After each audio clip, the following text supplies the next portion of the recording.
Bonjour à tous et bienvenue dans Let's Go, votre émission mobilité. Je suis Ken Bogard, ravi de vous accueillir en direct pour votre rendez-vous évidemment lié à la mobilité ici. Marie n'est pas là, elle a dû s'absenter parce que beaucoup de choses à faire et à voir pour être en forme pour Popcorn. Ce soir. Voilà. Donc, évidemment, elle nous reviendra très rapidement. Je prends l'antenne et je relève. Merci beaucoup à Opco Mobilité de sponsoriser cette émission. Nous aurons le plaisir de recevoir Marion de chez Opco Mobilité au cours de cette émission pour une interview et d'avoir en duplex une personne liée au métier de la mobilité. D'ailleurs, il s'appelle Malik et est gérant de Rush Transport. Voilà, il sera avec nous en direct. Il est fort ce Ken quand même. Comment ça? Il est fort. Pourquoi? Le temps d'une pub et changement de studio, changement d'émission. Chroniqueur tout. Il est partout.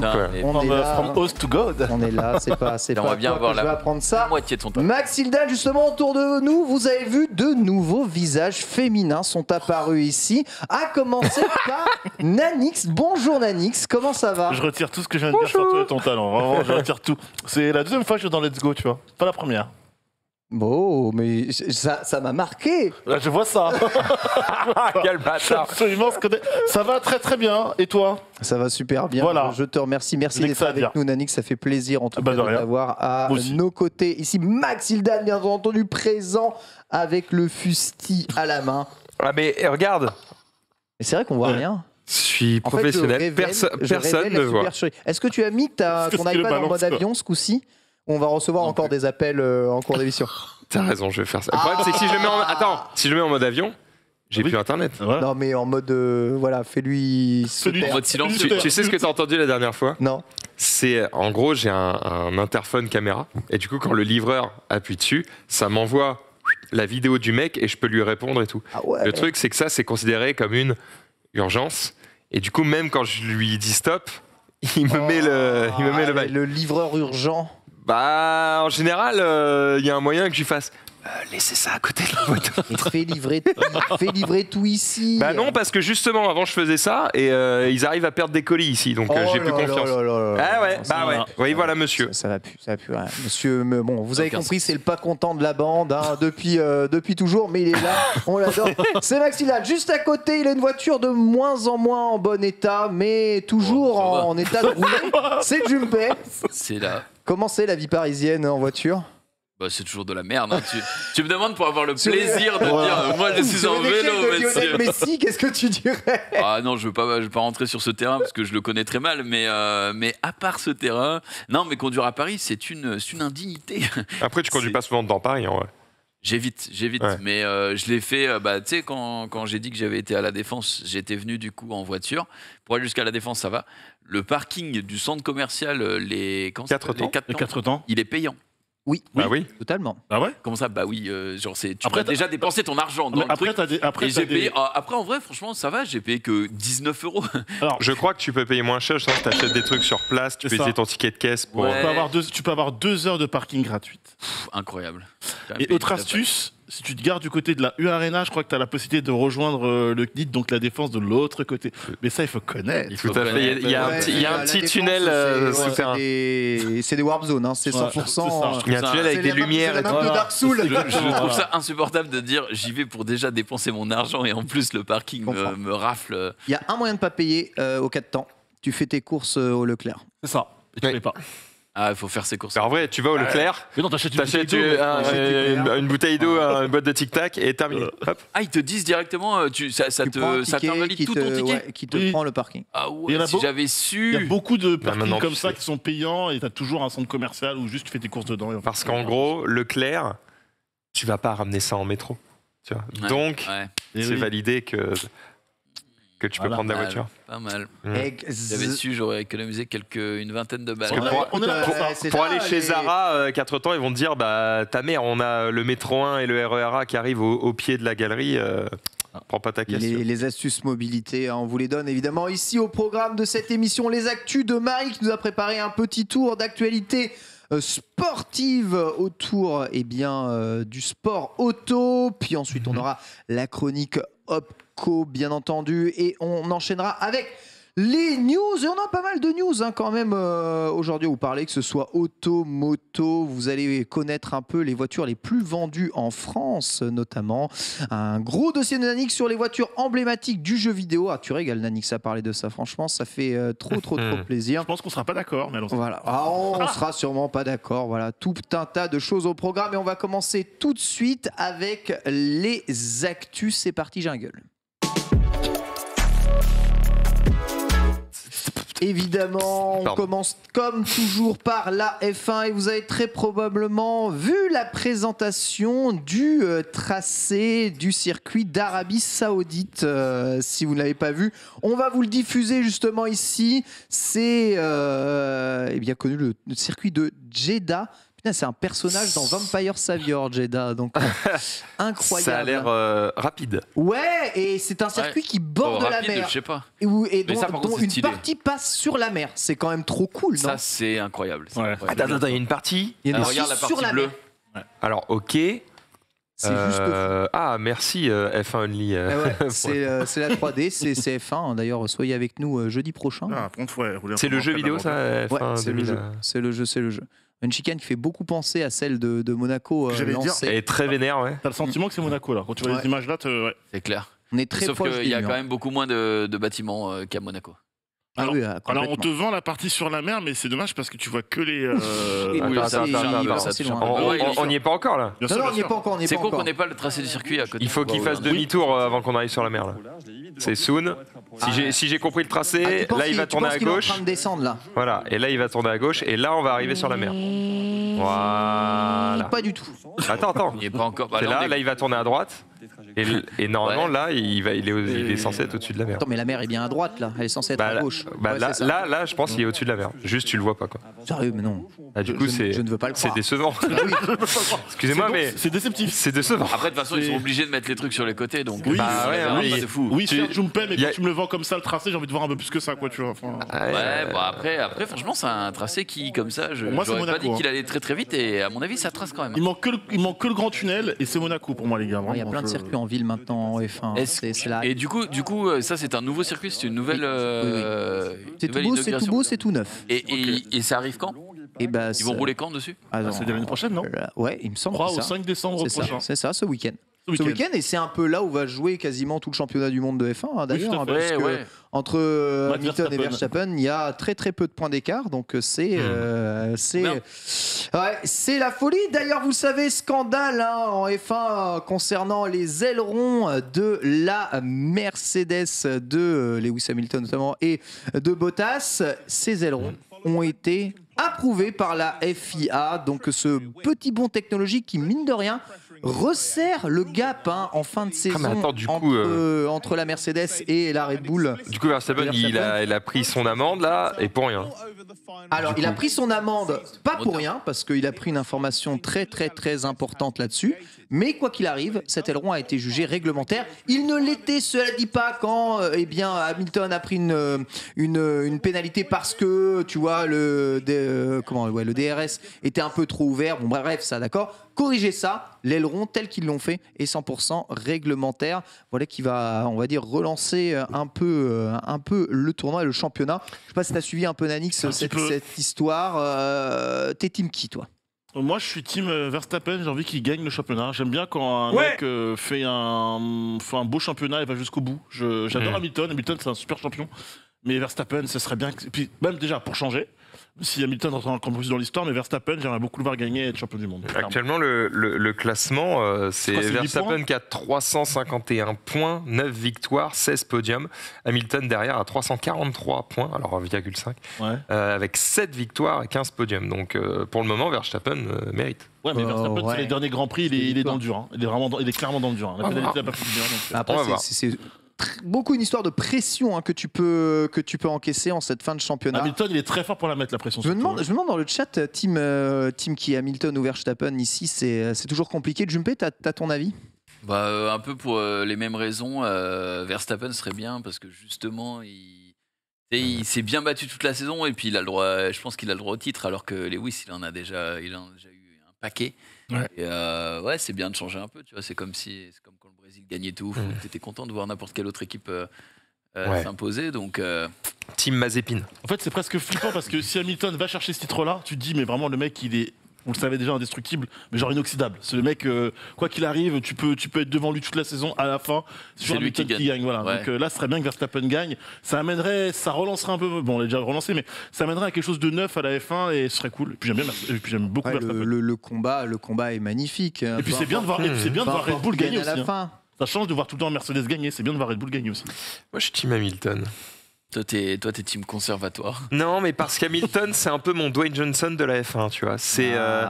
Il est irréprochable, il fait des belles courses, il a une belle bagnole, il a une belle gueule, il dit pas trop de conneries en interview. Il est bien, quoi. Okay. J'ai envie de le voir performer. C'est une successeur de Schumacher, non Hamilton, là. C'est septuple. Ah ouais, donc il l'a déjà battu depuis pas mal de temps. Il me semble, hein, peut-être que je dis une connerie, mais il me semble que je n'ai pas le record en tête. Je sais que vous me regardez, mais... Hamilton a toujours été controversé. Au moins, c'est quelqu'un qui a tellement fini le game de la F1 qu'il n'a pas la langue dans sa poche. Je rappelle, c'est lui à qui on doit l'arrêt de la course en pleine explosion du Covid. Hein. Et là, il fait les gars, qu'est-ce qu'on fout là Il dit, je ne sais pas ce qu'on fait là. Qu'est-ce qu'on fait là en fait Pourquoi est-ce que vous êtes en train de discuter si oui ou non on fait truc ou on fait pas? En final, je paie, moi, si vous voulez. Je paie pour les déplacements. Allez, voilà. Hop là, prenez et puis rentrez chez vous. Hamilton a dépassé son sport comme Jordan l'avait fait à l'époque. Voilà, c'est un nom. C'est pour ça que ça me donnerait encore plus de poids si Verstappen allait le chercher en fait. Voilà. Face à un Hamilton qui. Enfin, là, c'est beau. Jusqu'au dernier Grand Prix, c'est serré. Ça donnerait plus de poids à Verstappen, oui. À Verstappen, voilà, de le prendre. Tu bats pas n'importe qui. T'as dominé, tu résistes au. D'ailleurs, Hamilton, il n'est pas prévu qu'il arrête. Genre l'année prochaine, il y retourne. Non. C'est pas spécialement prévu. Après, peut-être qu'en cas de victoire, il pourra avoir envie d'arrêter. En tout cas, jamais à aucun moment Mercedes n'a. Il y a ça aussi. Je pense que Verstappen a envie de battre Hamilton à son plein potentiel. T'as envie de battre la meilleure version de ton adversaire, pas la version. Il a 45 ans, il est rincé, il en peut plus, il roule avec les genoux. Bon, voilà, c'est plus drôle, tu vois. Et tu penses qu'Hamilton est à sa meilleure forme là actuellement? Je suis pas assez connaisseur pour dire ça, mais on n'est pas dégueu. Manifestement, il sait encore conduire, quoi. Je ferai pas un concours de créneau avec lui. Non, c'est vrai. Regarde les créneaux. En essayant de pas dire trop de bêtises, à un moment donné, moi, je ne veux pas dire que la F1, je la suis d'aussi près qu'à une certaine époque, mais je la suis quand même suffisamment, d'assez loin. Et à une époque, j'étais en mode, c'est bon, le titre est pour Verstappen, il avait énormément de points d'avance. Tu te dis, même pour un champion comme Hamilton, c'est pas rattrapable. Mais lui, arrêtez pas de montrer et de dire, non, moi, je suis confiant, je peux aller chercher. La preuve, à la fin, il est encore là, et s'il gagne, il est champion du monde. Il n'a pas eu trop de. J'avoue ne pas avoir suivi assidûment. Est-ce qu'il n'a pas eu trop de déboires? Verstappen, moi j'ai l'image du mec agressif, presque dangereux. Est-ce que c'est pas justement de sa dangerosité à sa dangerosité qu'il doit les points? Il a un esprit shonen, il avait une bonne voiture aussi, donc c'est là. Hamilton a re-signé quand même chez Mercedes, 3 ans. Est-ce que si les deux là, est-ce que vu que les deux ils vont tout donner, s'il y a accrochage et que les deux sont décus, du coup. C'est forcément Verstappen qui l'emporterait, mais à moins qu'il y ait une pénalité qui soit donnée. Le championnat va se jouer, pas vraiment entre les deux, va se jouer sur ce que Bottas est capable de faire. Je pense que c'est Bottas qui va jouer ce championnat. En revanche, Bottas, lui, il se barre de Mercedes, si je dis pas de conneries. Donc c'est peut-être Bottas qui tient le titre de Hamilton entre les mains. En fait. Mais attends, mais si Hamilton fit premier et Verstappen deuxième, c'est Hamilton qui remporte le titre ou pas? Là, dans la prochaine course, non, je pense pas que ça lui donne assez de points. Je connais pas les points, je vais regarder. Ok. Il faut regarder. En tout cas, je vais regarder, continue. Rapidement, tu regardes et on enchaîne puisque, on le déplore, hommage RIP, le décès de Sir Frank Williams, le fondateur évidemment de l'écurie Williams, qui nous a quittés. Voilà, RIP Willy. Il a mis un salut. Il a eu un grand hommage évidemment lors à la fois du dernier Grand Prix et des derniers derniers préparatifs. Il laisse derrière un bel héritage, hein, vous voyez ici déjà sur les tout premiers Grands Prix de l'histoire, un modèle, un exemple. Voilà. Williams, c'était vraiment une écurie au top de la F1 il y a encore quelques années. Aujourd'hui, c'est malheureusement plus une écurie du bas de tableau, hein. C'est vrai que ça a toujours été difficile à porter quand on a le nom, de Williams. Mais en espérant que son héritage soit conservé, je veux dire spirituel évidemment. Son esprit compétitif, ça régale en effet. Tu gagnes 7 points de plus quand tu es premier par rapport au deuxième. Et il y a combien de points d'écart actuellement? Il y a 9. Voilà, je te dis, c'est beau. Ouais, mais vu qu'il en reste 2, les Grands Prix. Bah, en fait, il faudrait que Verstappen ait ça suffit. Chie dessus, j'ai envie de dire. Lors du dernier Grand Prix. Chie dessus ou pénalité, il faut voir. Il y a 8 points d'écart. Ah, c'est vraiment rien du tout. Donc ça veut dire que Verstappen, il doit être premier ou deuxième. Tout va se jouer sur les... Verstappen peut se permettre de ne pas gagner le Grand Prix, mais il faut qu'il soit sur la deuxième marche du podium. Sinon, ça devient complexe. C'est chaud. Hein. On va parler un tout petit peu de la Transat Jacques Vabre, vous en parlez la semaine dernière, mais bon, tout le monde est enfin arrivé et on a le classement final dans la catégorie classe 40. C'est Antoine Carpentier sur Redman qui l'a emporté. Chez les Ocean 50, c'est Sébastien Rogue et Mathieu Souban sur Primonial, qui remporte ça. Donc je dois expliquer un tout petit peu les différences. Classe 40, c'est vraiment les petits monocoques. Ocean 50, ce sont les trimarans de 50 pieds. Ensuite, on a la catégorie IMOCA, qui sont probablement une des catégories les plus hype, parce que c'est les monocoques ultra rapides, ultra stylés, avec les foils qui leur permet de voler sur l'eau. C'est Linked Out qui remporte dans cette catégorie avec Thomas Ruyant et Morgane Lagravière. Magnifique victoire. En ultime, vous le savez, ils étaient déjà arrivés à l'époque, c'est Franck Camas sur Maxi Edmond de Rothschild, excusez-moi du nom du bateau. Voilà, les F1 de la mer à 18 millions d'euros. Ouais, c'est ça. Et magnifique bateau. On voit grosse compétition. Et vous savez quoi? Il y a aussi un classement sur Virtual Regatta. Et évidemment, ce qu'on a fait, le les classement. Français sont chauds. Et oui, en Ocean 50, c'est Ferrarepa, c'est incroyable, les pseudos de l'infini qui l'emportent. En IMOCA, c'est un Suisse, Vingilo. ST, ça veut rien dire du tout. En Ultimate, c'est Pastaga BSP qui l'emporte. Ça, c'est français, ça. Punaise, on a tellement de. À la Pastaga. Oh là là, et en classe 40, c'est Baptiste Rep PVE, punaise. Tu peux scroll en régie vers le bas. PVE qui est sûrement le nom de la team dans laquelle ils font partie. Voilà, PVE, c'est des noms de team. C'est que des Français et des Suisses dans le top 10. E-sport de Virtual Regatta, les gars. C'est un délire de Français, Virtual Regatta. Parce que c'est une course française, la Transat Jacques Vabre. Donc là, c'est sur la Transat. Mais étant donné que c'est toujours un peu mieux de le faire peut-être sur horaire française. Mais évidemment, en termes de skippers, les skippers français, ils sont tellement au-delà du game. Ça régale. Les skippers français qui jouent aussi à Virtual Regatta, donc ça, c'est oui. Complètement. Marie m'avait mis une news sur l'overboard de retour vers le futur aux enchères. Combien deviner? Mais évidemment, je n'ai pas le prix dans le runner, donc je ne saurais pas vous dire. Regarde tes textos ou WhatsApp, je crois qu'elle t'a envoyé ses notes. T'as pas ton tel? T'as rien? Si. Bien sûr, WhatsApp. T'as pas l'appli WhatsApp sur desktop? L'appli, bien sûr. WhatsApp. Bien entendu. Tu vas devoir la connecter à ton tel. Oui. Si tu l'as pas déjà fait. Connecte avec ton tel, évidemment. C'est bon, attends. Oui. Ça régale la technologie. Il est là. Si elle t'a pas envoyé, t'es dans la sauce. J'ai des messages et je n'ai rien. C'est non. Un mail, quelque chose, rien. C'est la suite. Je sais même pas à combien vous estimerez l'overboard de le vrai, celui utilisé dans le retour. Ça dépend. Est-ce que l'acteur il est pas encore mort? L'acteur n'est pas encore mort. Non. Ça prendra de la valeur à sa mort, donc pour moi, il faut l'acheter quel que soit son prix. C'est Retour vers le futur, c'est l'overboard du film, le vrai.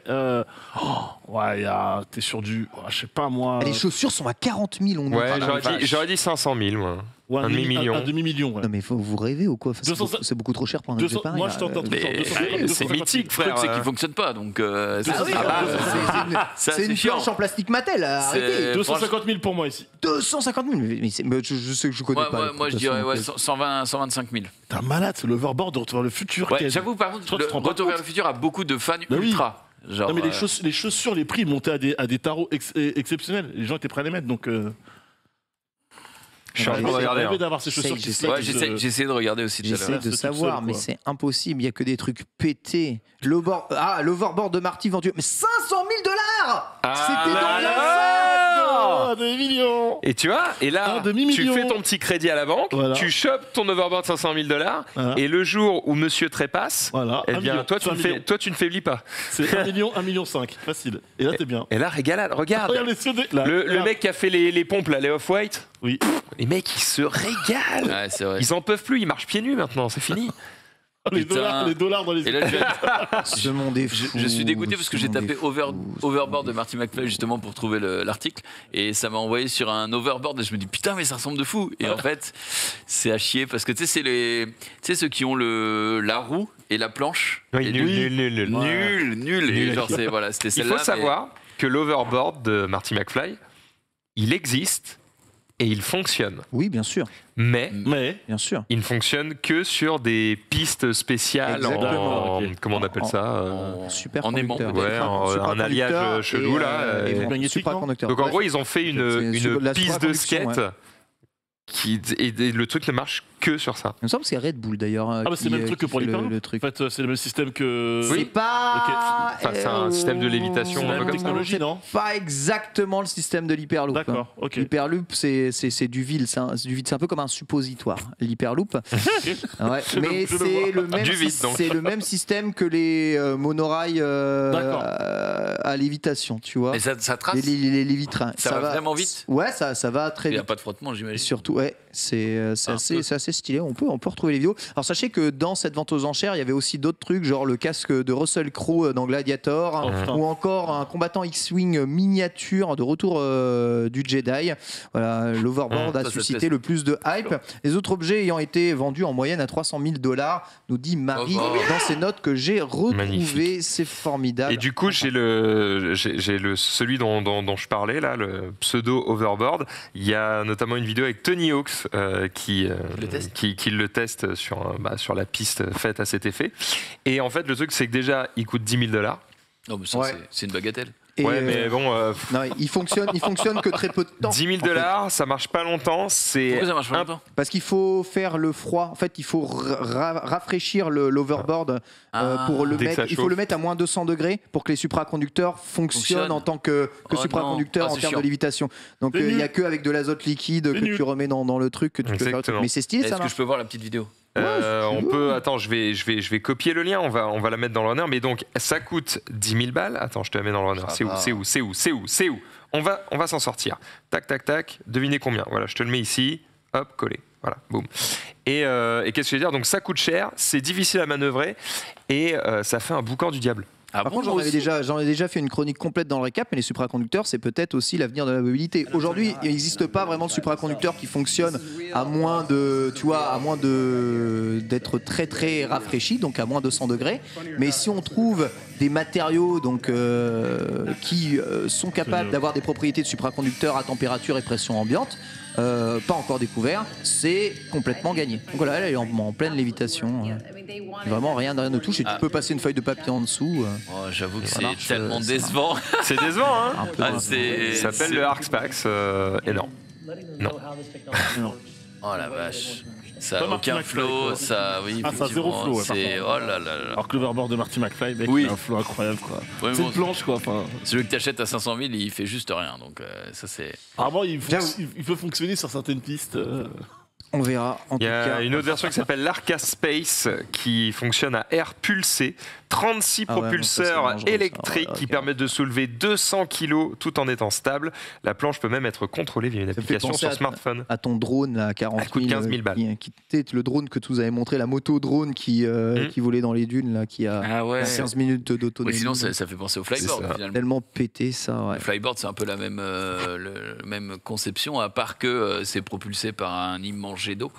Mais c'est la même chose, t'es au-dessus de l'eau avec le gros tuyau et les mecs qui sont debout sur la planche. Ouais. Ça toujours ce fantasme de l'objet volant, de la voiture volante. Bon, c'est peut-être pas en tout cas pour demain, mais bon, on va y arriver. Qui sait les céramiques, on fait beaucoup de progrès sur les céramiques. J'espère qu'on y arrive rapidement, quoi, histoire que j'ai pas 70 ans. Toi, tu veux voler, toi. Pour se balader dans Paris pour aller à la Def. Exactement. Non, mais je suis un amoureux des sports de glisse, des sports extrêmes, des trucs comme ça. Donc on s'est rendu compte aujourd'hui que le meilleur moyen de transport dans les villes, c'était le vélo. C'est un système qui date littéralement des années 20.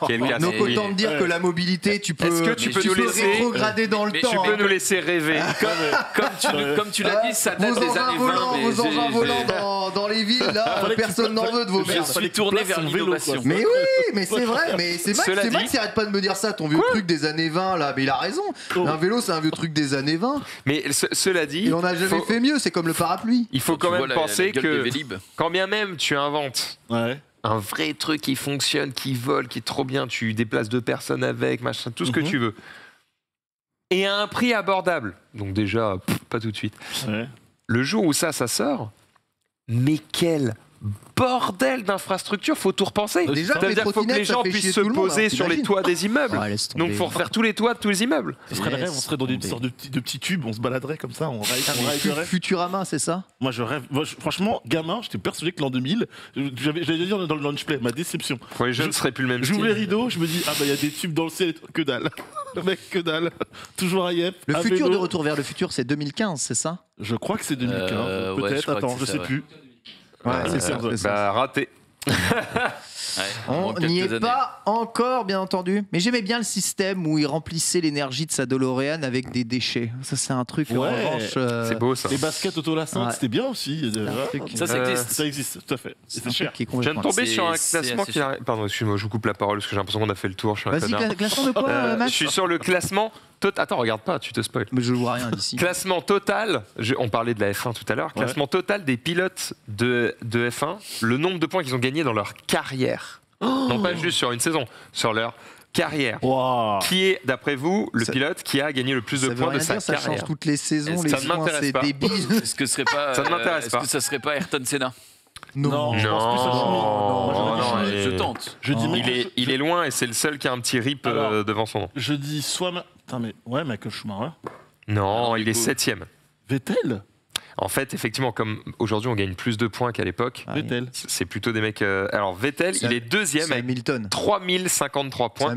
Et c'est Hamilton qui est premier avec 3999,5 points. Ah oui, donc il a 2 doigts d'écart. Donc là, il va péter les 4000 pendant le prochain prix. Hamilton a fait 280 Grands Prix. Il a une moyenne à 14,28 points par Grand Prix. C'est lui qui a la plus grosse moyenne de tout classement. Voilà. Et le premier français dans ce classement, du coup? Le premier français dans ce classement, c'est Alain Prost, 798 points. Il a fait 200 Grands Prix, 199 en vrai, avec une moyenne de 4 points. Celui qui a fait le plus de Grands Prix, en tout cas de ce que j'ai sous les yeux, j'en rate peut-être. Je vois qu'il y a Raikkonen qui en a fait 340. Tu crois? Raikkonen infini. Du coup, sa moyenne doit être pétée. Raikkonen, il meurt jamais. Alors, 342, il a une moyenne à 5,45 points. Mais en fait, il faut pas rire. C'est-à-dire que Hamilton, il a 14,28 points de moyenne. Ouais, mais c'est un Vettel, il a 11,27. Ah ouais, la vache. En fait, le troisième, il descend direct à 5,98. Ok, d'accord. Ouais, mais c'est peut-être justement des anciens pilotes qui n'ont pas bénéficié de fou. À part Senna, il n'y en a aucun qui est mort. Après Raikkonen, destructible le mec aussi. Ça témoigne quand même une grosse domination. Pas morts qu'ils sont quand même dans le circuit, tu vois ce que je veux dire. Non, mais le fait de mourir, ça aide pas pour gagner des points après. C'est vrai, mais quand t'es retraité non plus finalement. Cela dit, le top. Attends, pourquoi Bottas? Ouais, c'est ça. Le top 5 est actuellement en course. Ok. Oh mon Dieu. Toutes mes excuses. Donc c'est vrai qu'on gagne quand même tellement plus de points maintenant que c'est cheaté forcément. Tout à fait, The Iceman, Kimi Raikkonen. Exactement. On va passer à quelques news. Max, on va parler un tout petit peu et on va commencer avec toi sur des news. On fait sauter les problèmes de l'électrique selon toi. Tout à fait. Alors vous savez qu'on parle souvent du coup de véhicules électriques ici. En même temps, on n'a pas fini de le faire, qu'on le veuille ou non. C'est l'avenir. En tout cas, d'une partie de la mobilité. C'est toi qui dis ça. Beaucoup de gens disent c'est Ken, on est quand même dans des... T'as un vélo électrique? Ah non, j'utilise pour faire des courses de temps en temps. Voilà. Le touillard. Bon, toujours est-il que... alors, on parle souvent... de la consommation des véhicules, de leur gestion de la batterie. On parle souvent des batteries en elles-mêmes, de leur évolution, des technologies, à quelle vitesse elles se chargent, etc. On parle souvent aussi des chargeurs, à quel point ils sont déployés, à quelle vitesse ils envoient le courant. Eh bien, il y a quand même un relais important dans tout ça. C'est le câble. C'est le câble entre le chargeur et la bagnole. Et le câble, c'est pareil.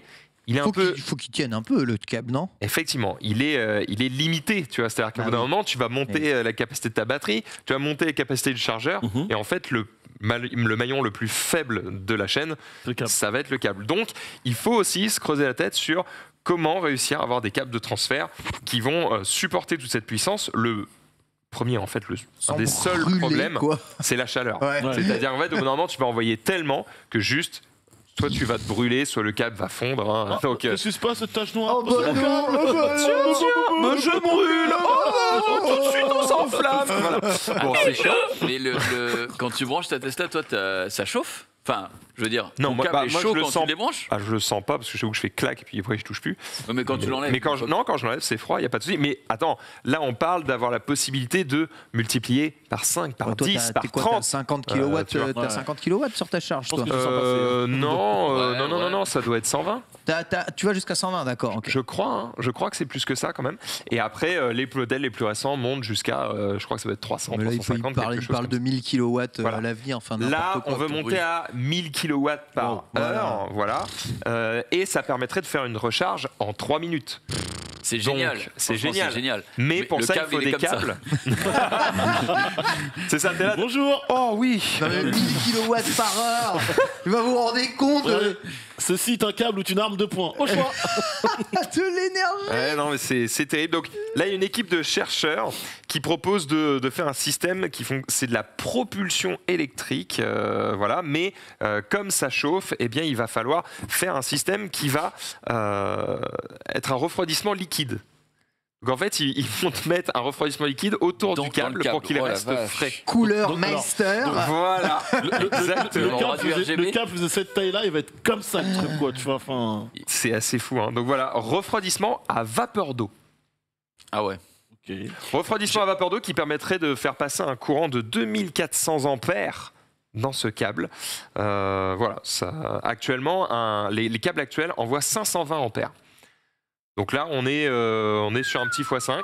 Oh la vache. Mais pour 500... faire x5, faut souffler dessus, quoi. 500 ampères, ça reste énorme. Mais moi, j'avais lu il y a de ça 1 an, comme quoi Tesla, il disait, il n'y a pas... Peut-être que c'est une connerie, hein, juste j'attends que tu me corriges. Après, je connais pas tout, mais vas-y. Mais qu'il n'y avait pas de moyen actuel pour imaginer une batterie qui tienne, qui soit une révolution par rapport à ce qui existe maintenant. Il y a des moyens, mais c'est trop cher. Ouais, mais voilà, pas de moyens actuels. Pas de moyens que tu peux industrialiser et faire à grande échelle. Ouais. Donc, du coup, ils sont assez safe pendant encore quelques années. Parce que même si tu augmentes ta capacité de batterie de 50 ou 100 km, ce sera jamais, tu vas pas passer d'une batterie de 500 à une batterie à 2500. Il y a vraiment beaucoup de facteurs qui peuvent augmenter la capacité de ta batterie. Il y a le fait que ta voiture consomme moins d'énergie de manière générale. Pour qu'elle consomme moins, elle peut avoir un meilleur taux de pénétration dans l'air, par exemple. Des moteurs moins énergivores de manière générale, une meilleure conservation de l'énergie dans le temps. Il y a plein de petits facteurs. Si tu les cumules 1 à 1, tu grattes 1% par-ci, 2% par-là. Et petit à petit, ça fait des autonomies qui sont grandissantes alors que la technologie change pas trop. Hein. Après, je comprends ce qu'il veut dire. C'est que quand tu fais des petits grappillages comme ça,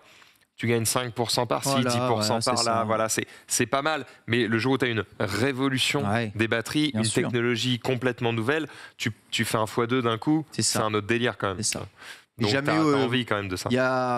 C'est rare, hein, les matériaux qui sont arrivés, qui ont tout de mieux, et ils sont encore en plus moins chers et plus facilement industrialisables, etc. Je crois qu'un des derniers matériaux qui fait ça, globalement, c'est le plastique. Hein. Et le plastique, tu vois, ça a quand même des conséquences sur le long terme assez violentes. Aujourd'hui, il faut aussi penser le long terme. Donc c'est chiant. Hein. Les industriels, ils feraient bien la totalité de nos châssis et de nos carrosseries en carbone. Il n'y a aucun problème. Fil de carbone partout. Bon, voilà, de 3-4 millions la voiture à chaque fois. Mais c'est mieux. C'est léger. C'est mieux. C'est plus léger. C'est impeccable. Ça consomme moins. Tout ça, nickel. Et encore, est-ce qu'en cas d'accident, c'est vraiment mieux? Je sais pas. Après, c'est le châssis qui prend la carrosserie. La carrosserie, c'est de la déco, c'est vraiment une coque. C'est la coque d'iPhone, vraiment. C'est les lumières sur ton sapin. Voilà, c'est exactement ça. Donc. Enfin voilà, sachez qu'on n'y pense pas forcément, mais effectivement, les câbles aussi, du coup, de recharge vont évoluer et ça passe aussi par ça si on veut avoir des recharges rapides, ce qui est un des plus gros freins, évidemment, à l'achat de l'électrique pour beaucoup de gens.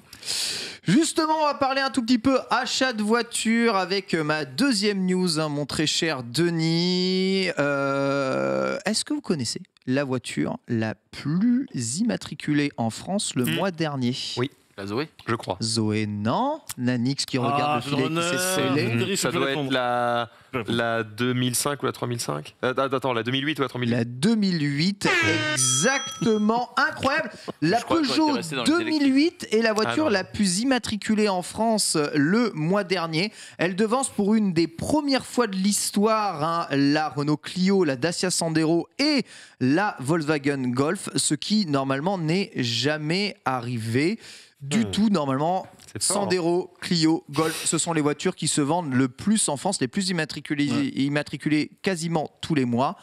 19 000 c'est beaucoup, immatriculations. Donc rendez-vous compte. Et toi, t'aimes pas ça parce que c'est un SUV. Ouais, déjà on va dire ça. SUV. C'est leur version break de la 208. Encore ça. Moi j'aime bien. Moi j'aime pas. Mais elle est pas si grande. Mais elle a de la gueule. Si je faisais pas 1m90, j'aurais probablement pris un truc comme ça. Ouais, elle est bien sûr, c'est toujours moins efficace qu'une 208, c'est plus cher qu'une 208, ça consomme plus qu'une 208. Mais t'as plus de place à l'intérieur. De toute façon, j'en parlais avec Zoulou parce que Zoulou vient d'acheter une voiture pour faire le trajet du nord jusqu'ici tout le temps. Le nord. Le nord. Et en fait, l'argument 1, c'est certes la place. Surtout quand tu as des gosses, parce que c'est plus facile de les rentrer, de les sortir, etc. La voiture est plus haute et tu as moins à te pencher pour sortir les gosses et ça t'esquinte le dos de fou. Tu verras quand tu auras des gosses. Le deuxième truc, je confirme je plus sois tout ce qu'il dit. Et le deuxième truc, c'est juste le confort quand tu roules, le fait toi d'être plus haut sur la route. Et en fait, c'est pour ça que les SUV ça cartonne. Ça n'a aucun sens en vrai d'acheter un SUV, sauf que pour le confort sur la route, de visibilité, de sensation de sécurité. Et de place et d'espace dans ta voiture. Voilà, d'espace et d'accessibilité pour les enfants. C'est incassable. Moi, je pense encore que ce n'est qu'une illusion tout ça. Parce que, évidemment, plus t'es haut sur la route, moins tu vois ce qu'il y a sous tes roues, plus t'écrases le gosse. Mais c'est pas 18 tonnes non plus. Oui, après, on parle de la 2008. Ça va. Qu'est-ce que le gosse fout sur le périph' ou l'autoroute? La question c'est ça. Qu'est-ce que le gosse fout là? Plus t'écrases le chien. Va pas chercher ton ballon. Ce que je veux signaler, c'est ce que vous savez combien coûte une 2008 entrée de gamme? Un petit... je dirais 25 000. 25 000. Entrée de gamme, vraiment avec des roues... Rien, c'est-à-dire t'as le 90 chevaux, essence, 0 option. Nul à chier. 18 000. Ouais, j'irais 20... Genre t'accélères, elle recule, quoi, vraiment. 21 900. 21 900. Eh bien, c'est Max qui est le plus près. 23 900 €.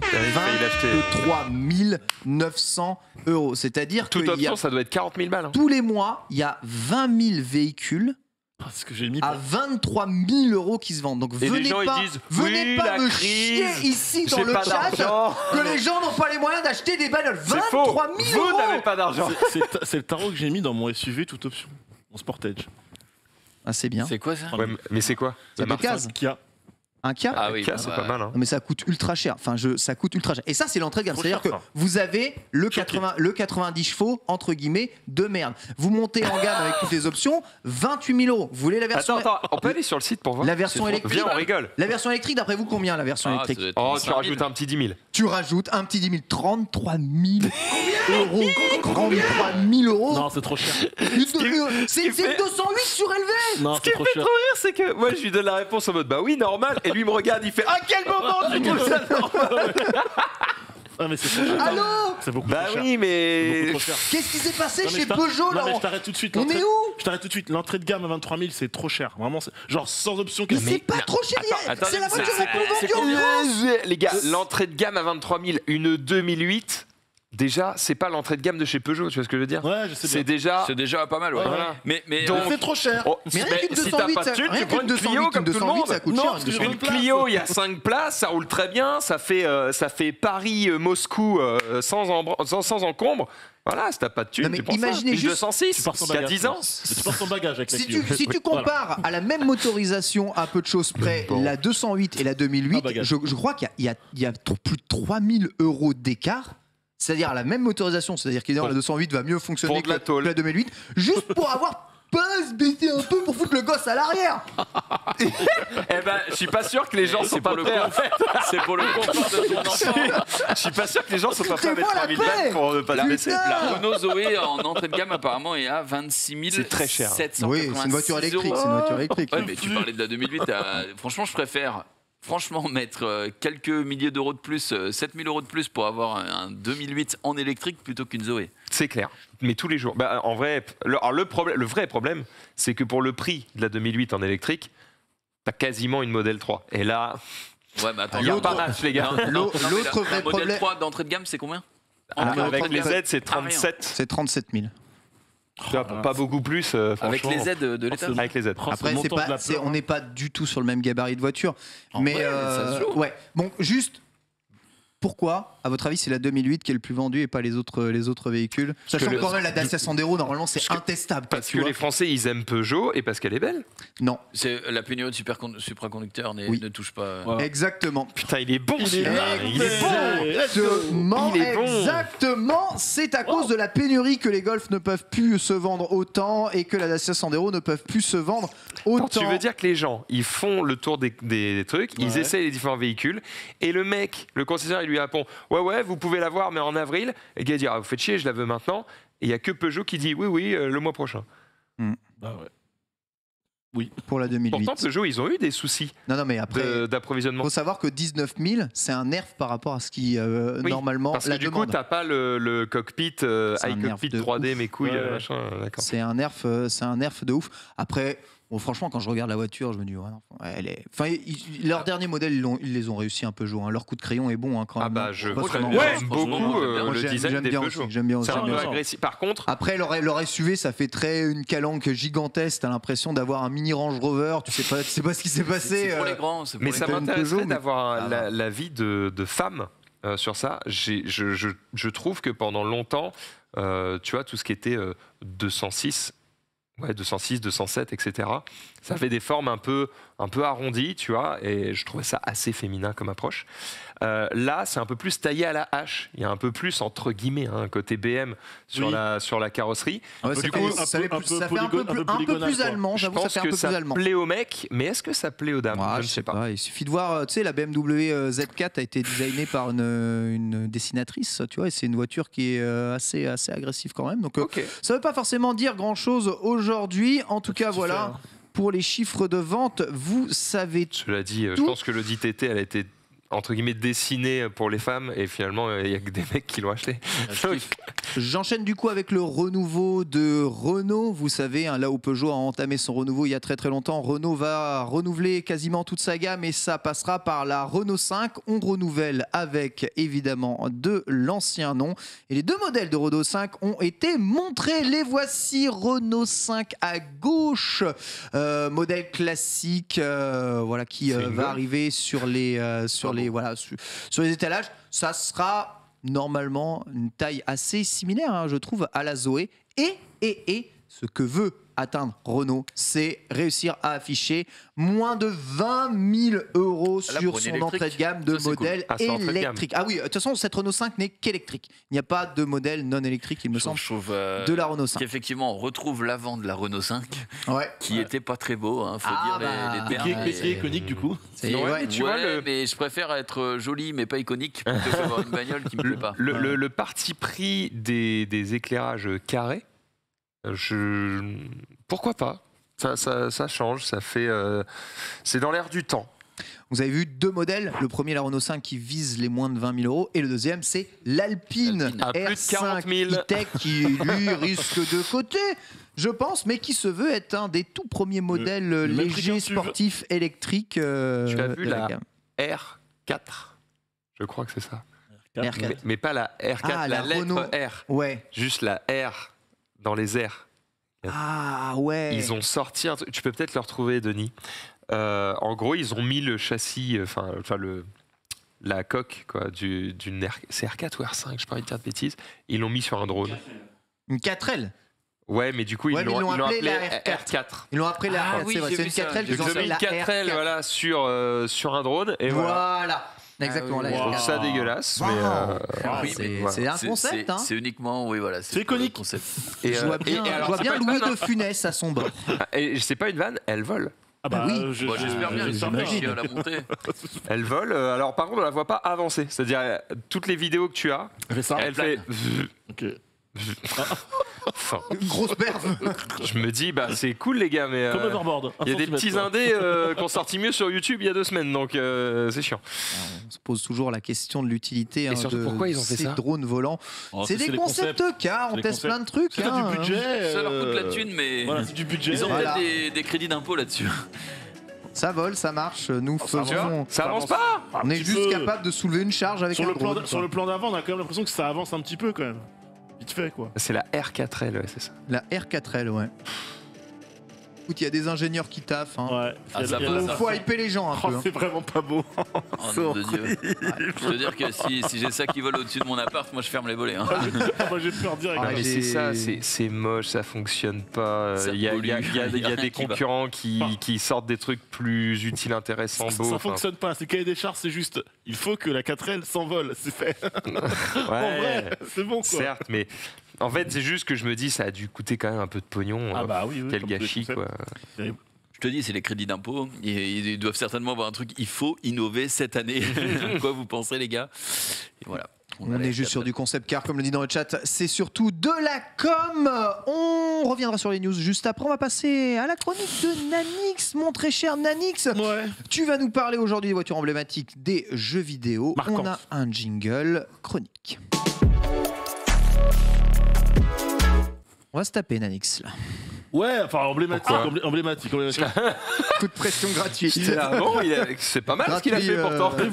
Des voitures un peu marquantes dans l'univers des jeux vidéo, des voitures qu'on a eu l'habitude de voir, qui nous ont accompagnés sur plusieurs jeux, voire sur plusieurs licences, qu'on a vu et revu, peut-être qu'on a vu qu'une fois ou qu'on a vu plusieurs fois. Je me suis un petit peu amusé à vous trouver ça. Et l'idée, c'est que je vais vous montrer évidemment la voiture dans sa version réelle. Vous direz si pour vous, cette voiture déjà est réel ou pas, est-ce que c'est un concept car ou c'est vraiment une voiture qui existe, et ensuite vous la verrez dans le jeu. On commence par celle-ci, la Toyota AE86. Ah, Twin Cam, ça c'est réel. C'est réel, il n'y a pas marqué Fujiwara Tofu en plus à côté, donc ça c'est 100% réel. Putain, il est fort. Hein. Il est très fort. Il est fort. Oh, il est bon. En plus, il y a un mec dedans.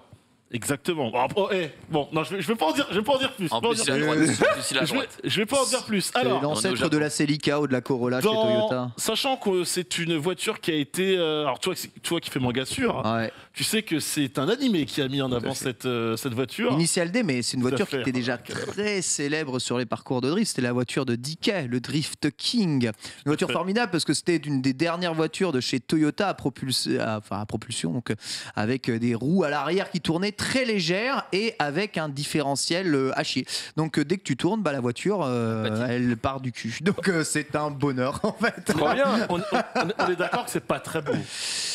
Pas très beau. On va dire c'est très japonais de l'époque. Et pour le coup, les Japonais avaient leur style de voiture défini. On parle quand même de feux qui se lèvent à l'allumage. Ah ouais. C'est la Trueno qui se lève comme ça. Il y a une version Levin où les feux se lèvent pas. et qui est encore plus moche. Dans quel jeu on a vu cette voiture notamment? Elle est dans Forza, elle est dans Gran Turismo, elle est dans tout. GTA également. GTA aussi. Dans GTA 4 notamment, on la voit. Et elle s'appelle dans GTA 4, c'est la Futo. La Futo. Voilà. Ça me dit quelque chose. La Futo, donc, qui est inspirée de la Toyota AE86 Levin. En vrai, si dans le prochain GTA, tu vas peut-être me sortir une bonne raison, peut-être tu as les infos, mais pourquoi ils n'ont pas les droits et une question d'argent. Trop chiant au CEF. Franchement, trop chiant au CEF. Mais attends, imagine, GTA avec le succès qu'il a, en plus, tu as les vraies caisses, tu vois. Trop bien, non? Les vraies caisses, ça s'appelle mode. Tu sais, on reparlait, bon, ça n'a rien à voir, mais bon, du coup, je vais rester sur le domaine automobile. Mais ça, le jeu marche, les gens, toutes les caisses dans GTA, tu les reconnais. Enfin, tu dis, ça, c'est ce modèle-là en vrai. Du coup, t'as pas besoin d'avoir la vraie caisse. Oui, mais quoi. Une partie du succès de FIFA, c'est aussi le fait qu'ils aient les licences et pas PES. Et PES, c'est différent. C'est uniquement basé sur le foot. Voilà, GTA, c'est pas un jeu de c'est pas vraiment un jeu. Mais c'est pas un jeu dans une ville réelle. Voilà, c'est vrai. Dans le monde réel. Mais c'est surtout quand tu prends le côté simul est léger dans GTA. Quand tu prends ce qui ressemblait au Porsche dans GTA, tu le vois. C'est justement ils choisissent les modèles emblématiques. Donc je trouve qu'il n'y a pas besoin d'avoir marqué Porsche en bas et tu le sais quoi. Vous m'avez convaincu et le meilleur argument, c'est celui qu'a donné Ken, c'est qu'en fait la ville déjà elle est imaginaire. Donc pourquoi mettre des véhicules de notre monde? Non, c'est vrai. Bravo. On enchaîne avec la Ferrari Testarossa Spider. En image. Ah oui, d'accord, ok. C'est la voiture d'Outrun. Voilà, sachant que c'est un modèle assez particulier parce qu'il n'y a pas de toit. Tout à fait. Et il faut savoir qu'il y a en réalité qu'une seule véritable Testarossa d'origine qui n'avait pas de toit. Ah ouais! C'est le président de Fiat, Gianni Agnelli, qui l'avait reçu pour ses 20 ans de leadership auprès de chez Fiat. Elle est unique puisqu'elle est en argent. Alors, il y a eu d'autres. Il y a eu d'autres. Pas comme ça, Ken. Il y a eu d'autres marques. En argent. Argent, le métal. Ouais. Elle doit être lourde, non? Calmez-vous. Il y a eu d'autres. Vous devenez insupportable. Il y a eu d'autres modèles qui ont été faits, mais qui n'étaient pas évidemment brandés Ferrari et reconnus comme tels. Dans quel jeu on a vu cette voiture? Et exactement cette voiture sans toi? Dans Cyberpunk. Non. Il y a un truc qui ressemble. C'est la voiture d'Outrun. Il est tellement fort. Putain, il est là. Hein. Fort. Quel jeu? Outrun. Outrun. On a l'image. Vous la voyez, évidemment. Il casse le jeu. Évidemment, légère différence si on peut voir les deux caisses. Ça, c'est la version capotable, celle-là. Exactement. Et dans la première version de Tron, celle qui n'est pas en 3D, c'est celle-là. Exactement, c'est celle-ci avec. Putain, qu'il est fort. Tron, c'était sur les bords d'arcade. C'est quoi? C'est une sorte d'aileron au-dessus, au milieu de. Tu vois, dans le dos de la caisse, là. Non, c'est pas un aileron. Parce que c'est le surmoteur. Ok, parce que sur le modèle Testarossa de base. Celui-là est un peu modifié parce que c'est après Tron 2006, là, je crois. Exactement. Est-ce que dans le chat on l'avait Outrun? Ils sont forts. Stylé. Enfin, stylé, je sais pas. Moi, je déteste la Testarossa. En fait, ce que j'allais dire, c'est particulier. Une Ferrari. Ouais. Alors, je vais pas dire toutes les Ferrari. Déjà, je les connais pas toutes et probablement qu'il y a certaines que j'aimerais bien avoir. Mais c'est pas mon truc. Ça. Quand je vois notamment les plus anciennes Ferrari, je les vois et je me dis, je suis partagé entre. Putain, stylé. Il a une Ferrari, un vieux modèle. T'as un peu d'honneur de conduire ça, tu vois. Et en même temps, j'aime pas du tout. Je trouve ça limite moche, tu vois.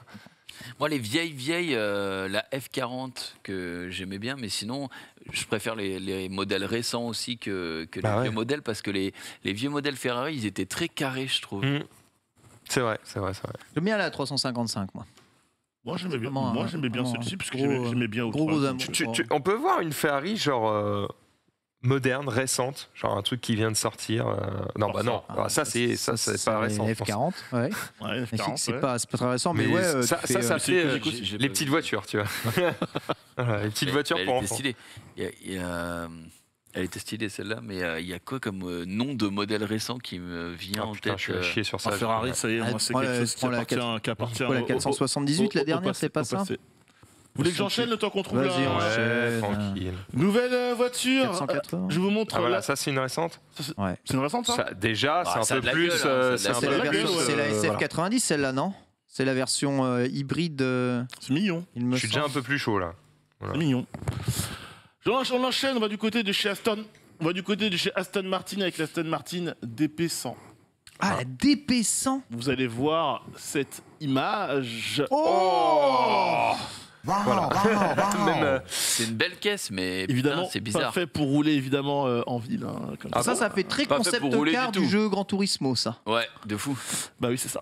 Allez. Conçu en interne chez Aston Martin, pendant plus de 6 mois, la caisse, la DP100, n'est disponible évidemment que dans Gran Turismo. On ne peut pas rouler dedans. C'est-à-dire que le concept car était présenté en salon, mais il n'a jamais été commercialisé, il ne sera jamais commercialisé, il a été fait uniquement pour Gran Turismo. Ça fait partie des accords concessionnaires, évidemment. Et elle n'est pas comme ça en vrai, du coup. Hein. Oui, on l'a vu tout à l'heure, c'est un peu différent. Ouais. Elle est très massive. T'as l'impression que c'est une brique qui est sur la route. Exactement. Ouais. Exactement. Moche, quoi. Ouais, c'est un autre pour moi. J'avoue que j'ai pas choisi. Là, comme ça, c'est un peu mieux. Le visuel d'avant, c'est pas ouf. Elle a un arrière qui fait penser un peu à la Chiron. Mais la Chiron, elle a ta gueule, par contre. Du coup, on est allé chez Aston Martin et chez Ferrari, chez Toyota. Est-ce qu'on n'irait pas du côté de chez BMW avec la M3 E46 GTR? Regardez. L'image 3 E46 GTR. Oh, c'est l'image. C'est l'image du jeu. C'est l'image dans le jeu, ça. Ça doit être un Forza, non, je sais pas. Non, c'est pas Forza. Non, c'est pas Forza, ça. C'est une licence. Metropolis Street Racer. Non. NFS. Need for Speed. Need for Speed. C'est tuné à balle, ça. On la retrouve dans Need for Speed Carbon, dans Need for Speed World, dans Need for Speed No Limit. On la retrouve également dans Need for Speed Most Wanted. Ce qui est intéressant, c'est que cette caisse existe vraiment. Yes. Il n'y a eu que 10 modèles, 10 unités qui ont été produites dans le marché mondial de cette voiture. Elle doit tout simplement. Elle doit coûter une couille. Le premier modèle qui a été présenté en 2001. Tiens, devinez le prix. Tiens. En 2001, cette BMW M3, donc qui est équipée d'un moteur V8. Une E46 en V8 en 2001. Je dirais un truc genre 70 000 €. 70 000 € ici. 120. C'est déjà 120. cher. Ouais, 90 000 €. Ouais. Le plus proche, c'est Maxi Dan, 250 000 €. Oh la vache. Mais ça, c'est une préparation circuit. Vous êtes trop de gauche, les gars. Un truc qui roule, ça se paye. Évidemment, 2001, 250 000 € en 2001, il n'y avait pas grand chose qui s'alignait. Hein. Vu que c'est un objet de collection et qu'il n'y en a que 10 dans le monde, je peux vous dire que le prix. La rareté. La rareté, on en parlait évidemment. Il n'y a pas que le Overboard qui coûte cher, les amis. On va du côté de chez Volvo avec un produit tout à fait. Je ne sais même pas comment vous le présenter. Regardez. Oh là là. Le Volvo Iron Knight, du coup, c'est électrique, ça, ou pas? Un truck de compétition. Non, pas du tout. Un truck 2400 chevaux sous le chapeau. Pardon? Attends, mais il peut 2400 chevaux. 4,5 tonnes sur la balance. Évidemment, ce modèle existe vraiment. Le gâchis. Je vous passe évidemment le suspense. Dans quel jeu? Quel type de jeu de course? Des courses de camions. Il y avait Forza Motorsport faisait des courses de camions. C'est une bonne réponse. C'est Forza Horizon 4 notamment. Horizon aussi. Où t'avais les mini-jeux et avec tout. Voilà. Ça c'est vraiment se foutre de la gueule du monde, mais c'est génial. Let's go. L'aileron derrière. Ça n'a aucun putain de sens. Alors, moi j'ai une question. Dis-moi. Pourquoi les camions, justement, comme ça, ont une face aussi plate, aussi peu aérodynamique? Je pourrais pas te dire. Parce que c'est débile. Enfin, tu vois, ils devraient faire une pointe. Parce que c'est débile. Il y a une raison. Ils sont pas si cons. Oui, c'est sûr, parce qu'ils sont tous comme ça, en fait, de toute manière. Donc, parce que justement, les camions... les camions proposés par Tesla n'ont pas cette forme. Non, parce qu'ils sont moins débiles. C'est peut-être une raison pratique dans le sens où tu dois certainement avoir une longueur max entre camion plus remorque et réglementaire. Et du coup, il faut que ta remorque soit certainement le plus grand possible pour... Il y a probablement ça. Je pense aussi au fait que du coup, le pilote, le conducteur du camion, faut qu'il puisse au moins il est à ras de son truc. Non, mais ça permet de faire des camions plus courts, tu vois. Les camions américains, ils ont un grand nez vers l'avant et une grande face, donc tu vois, ils mettent le moteur devant. Nous, on a tendance à avoir vraiment des camions tout droits, tout plats, comme des bus. Après, je trouve ça stylé, des bus. Le côté ça permet de prendre moins de place sur la route en longueur. Mais non, en termes aérodynamiques, c'est pas quelque chose de très optimisé. C'est un peu comme si tu essayais d'avancer sous le vent avec un bouclier qui te masque comme ça le visage. On t'avance comme ça, en fait, juste on te souffle dessus. Mets ton parapluie comme ça en face, essaye d'avancer face au vent. va avoir zéro fun. Hein. On enchaîne avec la Dodge Viper. Oh, ça c'est Gran Turismo, ça. Gran Turismo 1. Ouais. C'est Gran Turismo, mais j'avais pas pensé à ce jeu-là. C'est également dans un autre jeu bien iconique. Ça ne porte pas ce nom-là dans le jeu. Si je vous dis le nom, vous allez deviner le jeu facilement. Attends. Si je vous dis dans le jeu, c'est la Bravado Banshee. Ah bah c'est dans GTA.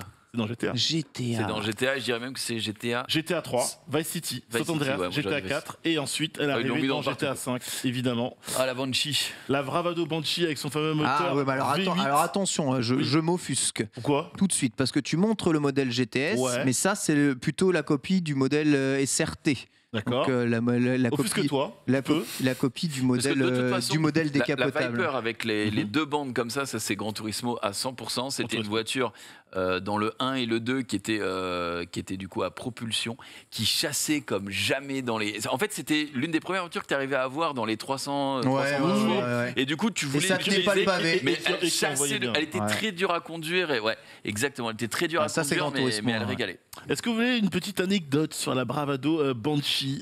Lors de la sortie de GTA V, Rockstar s'est associé à West Coast Custom. Donc en gros, ces ateliers qui s'occupent de refaire de customiser les voitures dans l'émission Pimp My Ride. Et du coup, ils ont produit une Banshee bien réelle en se basant sur la Dodge Viper SRT 10 de 2006. Et du coup, en 2013, grosse campagne marketing. Ils ont proposé à des gens, à n'importe qui, il y avait une sorte de loterie. Tu t'inscrivais, tirage au sort, tu pouvais remporter la voiture. Cette voiture était remportée tout simplement par un jeune, Austin Parker. Il a revendu parce que du coup il savait pas trop quoi faire de la caisse. En fait, sa grand-mère l'a inscrit sans trop savoir, etc. La voiture était revendue à $170 000. Ensuite, elle n'a fait que baisser de prix. Elle a trouvé un acheteur en 2015 à $42 000. Tout à fait. Petite décote. Oh la douille. En août de cette année, donc elle a été revendue aux alentours de $30 800 et de nouveau elle est de nouveau sur le marché. On ne sait pas du coup $20 000 elle pourrait valoir. 4 €. Mais franchement, elle a été décotée. C'est une voiture de fou. Moi, je la prends à 30 000. Il y a peut-être des raisons. Peut-être qu'elle consomme 120 litres au 100. C'est vrai qu'avec le prix de l'essence, mais bon, juste pour le plaisir de l'avoir dans le garage, ça régale. Ouais, c'est vrai. Faut voir. Voilà. Lors de son dernier, parce que je relis mes notes, donc lors de son dernier rachat officiel, elle a repris une petite cote à $62 991. Il y a des voitures, vous savez, des fois c'est très haut. Des fois, on se rend compte que les voitures, c'est juste des merdes et que personne n'en veut. En fait, entretien impossible, plaisir de conduite nul. Il y a des bagnoles comme ça, même si elles sont anciennes, sont vieilles, il y en a peu. Personne n'en veut parce que c'est des merdes. C'est les nuances. Non, mais c'est vrai, les voitures, c'est ce que Steve Parker avait expliqué, c'est-à-dire que moi je sais pas trop quoi en foutre dans mon petit coin, où est-ce que je vais conduire avec ça, et puis ça me crée des problèmes, puis il y a aussi la jalousie, il y a plein de choses qui rentrent en ligne. On va me la voler, me la rayer, vas-y, débarrasse-moi de ça. Limite, tu le fantasmes, et une fois que c'est là, tu te dis qu'est-ce que je vais faire avec, j'étais pas prêt. Alors que si je la vends 170 000 balles, je peux acheter une maison. Exactement. Le choix est vite fait. Petite maison. Et changer ma vie. J'enchaîne. Nissan, la 240 SX. Alors ça, c'est une voiture qui est aussi dans Initial D. Tout à fait. Mais ça, c'est la voiture emblématique de quel jeu exactement ? Sachant que... Alors, j'ai cité pour vous 2 jeux. Dans l'un des jeux qu'on a en image, la voiture va beaucoup changer, évidemment, parce qu'elle a été... complètement, mais la base, c'est ça. C'est Driver ou pas ? Ça aurait pu être Driver, c'est pas Driver. Il y a 2 jeux iconiques, dont 2 jeux qu'on a déjà cités en fait. Putain. Need for Speed, je pense, un des premiers. Need for Speed, tout à fait. Pro Street. Need for Speed Pro Street en 2007. Ok. Voilà, on la voit sous cette forme-là. Donc les voitures ne ressemblent plus à rien du début. Voilà, beaucoup plus sportive. Et on la retrouve également dans un autre jeu qu'on a également cité. D'autres licences. Elle est dans Gran Turismo à l'infini, mais bon. Non. Pas Gran Turismo, pas Forza. La reste GTA. Il reste GTA 4. Voilà, on l'a retrouvé également dans GTA 4. Et c'est. Alors évidemment, elle était déjà connue bien avant d'être mise en avant dans Pro Street 2007, mais ça leur a mis un petit coup de fouet. Elle est plutôt jolie. Donc j'aime bien la petite. Ouais, c'est une voiture. Les couleurs, tout ça. Plus proche de nous. Attends, je te dis juste. Dis-moi. J'espère qu'il y aura la Suzuki Escudo. Non. Speak. Non. Il n'y aura pas. C'est dégueulasse. C'est dégueulasse. Non, il n'y aura pas. La voiture de rien selon lui. Exactement. De toute façon, c'est une chronique poil à gratter. Vous n'allez pas être d'accord. Le chat va me tomber dessus. C'est fait exprès, mon cher. Balance. Je sais. Mais je pensais pas que tu le dirais comme ça devant la France entière. Ça me fait beaucoup de mal. Sache que c'est pareil. C'est partagé, mon Joumpé. La Porsche 911 Turbo. C'est quel modèle? Oh, ça c'est Cyberpunk. Exactement, la retrouve dans Cyberpunk. J'ai fait la news c'est la bagnole de... Comment il s'appelle de Johnny Silverhand. On peut voir du coup la voiture de Johnny Silverhand, du coup, pour qu'on voit qui est loin d'être la meilleure voiture de Cyberpunk. Voilà. Hommage à ce modèle qui à la base est un modèle de 1977. Et il n'en existe qu'un seul qui est exactement, on va dire, selon les formes, machin, qui a inspiré le jeu. Il est au musée Porsche. Ah ouais. 256 chevaux. Beau gosse. Pas mal déjà. Pas mal. Ouais. T'es content, Joumpé? J'ai mis une voiture iconique d'un jeu récent. Ça te va? M'en fous plus. Le Sigle Turbo qui avait du sens à l'époque. Exactement. La McLaren F1 GTR Longtail. Dans quel jeu on peut voir ce modèle? Non. Pas Forza. Forza Horizon, non. Le 3. Dans GTA. Bah arrête. Arrête. Sous le nom de Progène Tyrus. C'est l'une des supercars les plus désirées. Alors, là, je vous la montre en noir, mais dans GTA, on la voit beaucoup en orange. Là, tu vas pas me dire que ça, c'est homologué pour la route dans GTA. Il n'y a même pas de plaque. De toute façon, GTA, comme on l'a dit, c'est une ville virtuelle et c'est pas une simulation de course. Donc, et c'est surtout l'une des voitures les plus rapides du jeu, tout simplement. Ouais, ça m'étonne pas. J'aime bien le sponsor en haut du. Oui. Pipewasser. Pissewasser. Ça serait son spice, cette forme. C'est allemand, taisez-vous. Et du coup, la Suzuki, pour finir, va plaisir à jouer. Pas du tout. La Citroën GT. Concept pour Gran Turismo 6. Non, 5. Pas Gran Turismo 6. Gran Turismo 5. J'aime bien les jantes. Tout à fait. Et elle est électrique. Ah, exactement. Ouais. Électrique, un seul exemplaire. C'est celui qu'on a vu sur l'image d'avant qui était présenté. Et elle roule au mondial de l'auto. Trop bizarre, la carrosserie à l'arrière qui dépasse du reste du véhicule. On a l'impression que c'est quelqu'un qui a un pantalon trop grand. C'est bizarre. Elle me fait penser à la Viper de la série Viper. Pour ceux qui se souviennent de cette caisse un peu. Avec les portières qui se soulèvent. Qui la possède, la seule Ah bah personne, puisque ça appartient à Citroën du coup. C'était un concept car, une voiture créée pour le jeu. C'est ça. Et un seul exemplaire, après c'est une question de promo, c'était le mondial de l'auto, ça tombait bien.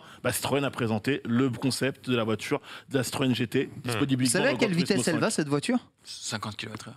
Non, je sais pas. 50 km/h.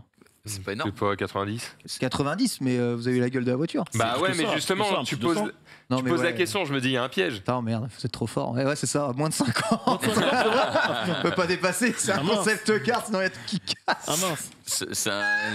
C'est un concept car électrique en plus de l'époque. Let's go. Voilà. Donc il n'y a pas la Suzuki, je suis désolé. Il n'y a pas Suzuki, il n'y a pas Subaru Impreza. J'ai hésité à la mettre. Excuse-moi, mais la Subaru Impreza. J'ai hésité à la mettre. Je sens que vous me jugez, les gars. Ça me un peu. Ça me donne un petit peu. Mais c'est vrai qu'il n'y a aucune bagnole de Colin McRae. Bah ouais, Subaru. Ouais. Merci pour les Scudo. Des chevaux. Mais c'était une vraie bagnole du coup? C'était une vraie bagnole, ouais. C'est la voiture qui avait remporté Pikes Peak à l'époque. Et c'est une voiture qui atteignait les plus de 1000 chevaux. Est-ce que vous savez pourquoi les voitures qui font le Pikes Peak sont aussi puissantes? Est-ce que c'est parce que donc on rappelle, le Pikes Peak, c'est une course de côte où il faut arriver en haut entre guillemets d'un volcan le plus rapidement possible. Il y a absolument que des ravins autour de toi et il y a nos limites. C'est genre t'amènes la voiture que tu veux. Parce qu'il y a des sauts à faire. Pour faire ça. Non, pas parce qu'il y a des sauts à faire. Parce qu'il y a des pentes genre à 80 degrés. Rien à voir. Aucune idée. Non. Non. Parce qu'en fait, plus tu montes, moins il y a d'air et plus tu perds de la puissance. Donc en fait, t'es à 1200 chevaux en bas et en haut, t'es à 300. Donc t'es obligé d'avoir une puissance phénoménale pour arriver en haut encore pleine balle parce que tu perds énormément pour faire tourner un moteur. Tu savais pas qu'il y avait besoin d'air? Je ne sais, honnêtement, Ken, je ne sais pas comment fonctionne un moteur. Moi, je suis incapable de dire comment fonctionne un moteur. Ken, il est outré, il adore. Par contre, les bobines électriques en dessous des Tesla, ça va, j'ai. Ça se maîtrise. Mais le moteur thermique, j'avoue, j'ai pas consterné, Ken, ça va. Ouais, du coup, et vous comprenez maintenant pourquoi le Pikes Peak, c'est des voitures électriques qui remportent les records maintenant, parce que les voitures électriques n'ont pas ce problème. Du coup, je savais pas qu'il y avait besoin d'air pour faire fonctionner une voiture. T'es vraiment sérieux? Bah ouais, je connais rien, frérot. Moteur thermique, pour moi, c'est l'ancien temps. Tu changes le filtre quand même de temps en temps sur ta moto. Mais pas du tout. Je l'emmène tous les 6 mois au garage, je lui mets fais en sorte qu'elle roule, merci, au revoir. Fais en sorte qu'elle roule, j'aime bien la chaîne. C'est pas un mécano. Gros, je suis pas mécano. Tu crois que tous les pilotes MotoGP ils savent toucher leur moto? C'est pas le cas. Hein. Ah bah crois-moi qu'ils s'y connaissent peut-être un peu plus que toi en mécanique, parce que sinon comment est-ce que tu veux donner le bon réglage à tes mécaniciens? Ça n'est pas possible. Ça, certes, mais j'ai déjà vu des journalistes moto qui sont en mode ils savent pas tourner un écrou, frère. Non, Ken, ça va aller, Ken. Ça va aller. Putain, mais moi, quand j'achète un produit mécanique, je mets tout dedans, je regarde comment ça marche, j'essaie de tout faire moi-même. Oh, j'en ai rien à foutre, frérot. En fait, tu t'intéresses à ça que quand ça marche pas, mais quand ça marche, en vrai, tu dis bon bah je connais à peu près 2-3 specs et ça me va. Moi, le seul truc que je fais, c'est que je respecte ma monture et que je me dis ok, ce truc doit m'emmener en vie au point B. Donc je ne veux pas avoir une défaillance mécanique sur la route. Donc tous les 6 mois, je fais une petite révision. Tu sais qu'il y a besoin d'essence pour faire fonctionner une moto ou pas? Ça, j'ai, ouais. D'accord. Pour le moment. Ça... Pour le moment. Jusqu'à ce que je trouve une moto électrique qui me convienne. Est-ce que tu sais pourquoi il y a besoin d'essence? Parce qu'il faut un truc qui permette de faire des explosions pour que les pistons puissent tourner. Et ben pour faire une explosion, il faut quoi? Oui, non mais là maintenant que tu le dis, évidemment. C'est formidable. Eh bien voilà quelqu'un qui aurait bien besoin d'un bilan de compétences chez Opco Mobilité. Justement, nous allons accueillir sur le plateau Marion de Opco Mobilité dans quelques instants pour la chronique. Wow, on est chill hein, dans ces ils ont l'air bien, ouais. dans ces petits canapés. On continuera les news après. Donc je vous rappelle Opco Mobilité qui est notre sponsor aujourd'hui. On va parler un peu des métiers liés à la mobilité et de ce que Opco apporte justement pour permettre à tout le monde de trouver du travail ou de trouver sa voie dans les métiers de la mobilité. On recevra d'ailleurs Malik, gérant de Rush Transport en duplex dans quelques instants. Bonjour Marion, comment vas-tu? Bonjour. Ça va bien. Bonjour, on s'est vu la semaine dernière d'ailleurs. Et tu refais le voyage depuis Strasbourg. Depuis Strasbourg ouais. À chaque fois, ça régale. Les métiers de la mobilité, c'est ça. Engagé une star chez Opco Mobilité maintenant. Les métiers de la mobilité. Évidemment, tu es là pour nous en parler un tout petit peu. Donc, on rappelle qu'on aura plusieurs portraits justement liés au métier de la mobilité, des interviews, des duplex, notamment avec Malik dans quelques instants qui va nous rejoindre justement ici. Tu es là pour nous parler un tout petit peu de Opco Mobilité et de ce que vous faites et vous proposez dans votre entreprise. Tu peux nous en parler un tout petit peu? Alors oui, l'Opco Mobilité en fait est une association gérée par les représentants des salariés et des employeurs de toutes les entreprises, que ce soit du transport terrestre, maritime, fluvial, etc. En fait, on représente tout ce qui a trait au métier de la mobilité. Ok. Alors on va recevoir justement Malik dans quelques instants. Et Malik est gérant de Rush Transport, donc je crois que tu peux nous présenter un peu ce qu'est Rush Transport. Alors moi je connais. Moi j'interviens sur les entreprises en Alsace. Okay. Donc je le connais pas lui personnellement. Ouais. Après effectivement son métier à lui c'est tout ce qui est chauffeur à livraison. Voilà. Donc effectivement il va nous présenter ce qu'est une journée type pour lui, quelles sont les grandes lignes de son métier et puis comment ça se passe.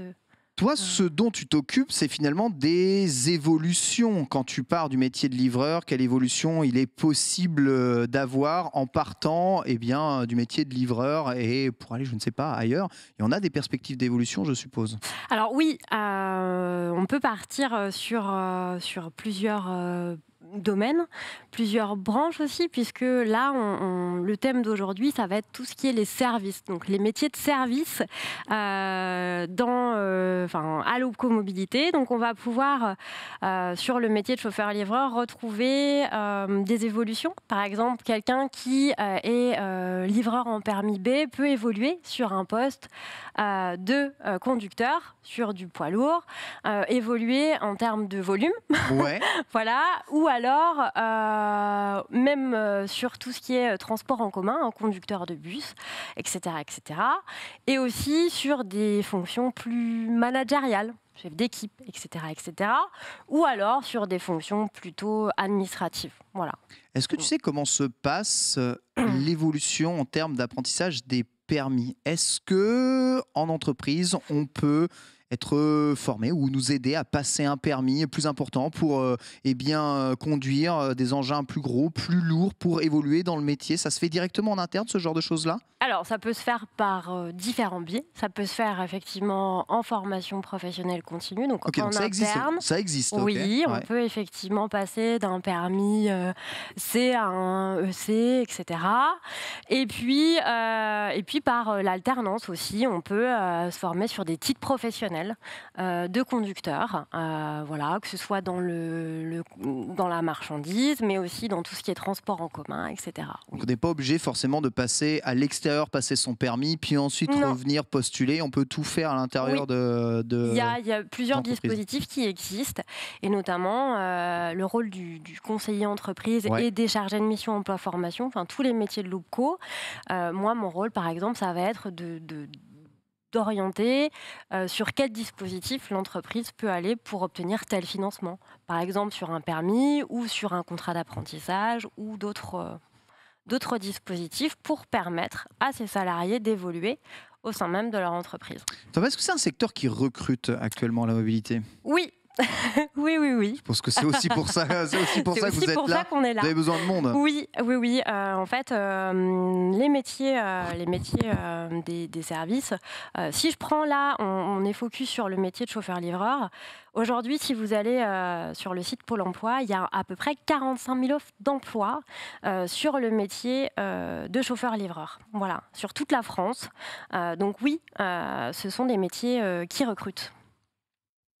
Pour recruter environ combien de personnes il vous faudrait actuellement pour répondre aux demandes actuelles? Beaucoup. Tu sais pas? Ouais. Ok, c'est vraiment. Là sur ce poste-là, on est sur 45 000, mais je pense que ça peut être plus si on touche tous les métiers confondus. Alors on traverse une crise du Covid. Finalement, c'est un secteur qui a explosé durant cette crise-là. Il y a de plus en plus de demandes liées à la crise. Il y a un lien direct ou on manquait déjà de personnes avant? Je pense qu'il y a deux entrées, il y a deux éléments de réponse. Il y a la crise, effectivement, qui a eu un aspect plutôt déclencheur sur tout ce qui est messagerie. Les petits colis, les livraisons via les commandes par Internet. Et après, il y avait déjà une pénurie sur tout ce qui est autres métiers. Et qui, du coup, s'est accentué parce qu'il y a eu une période d'arrêt.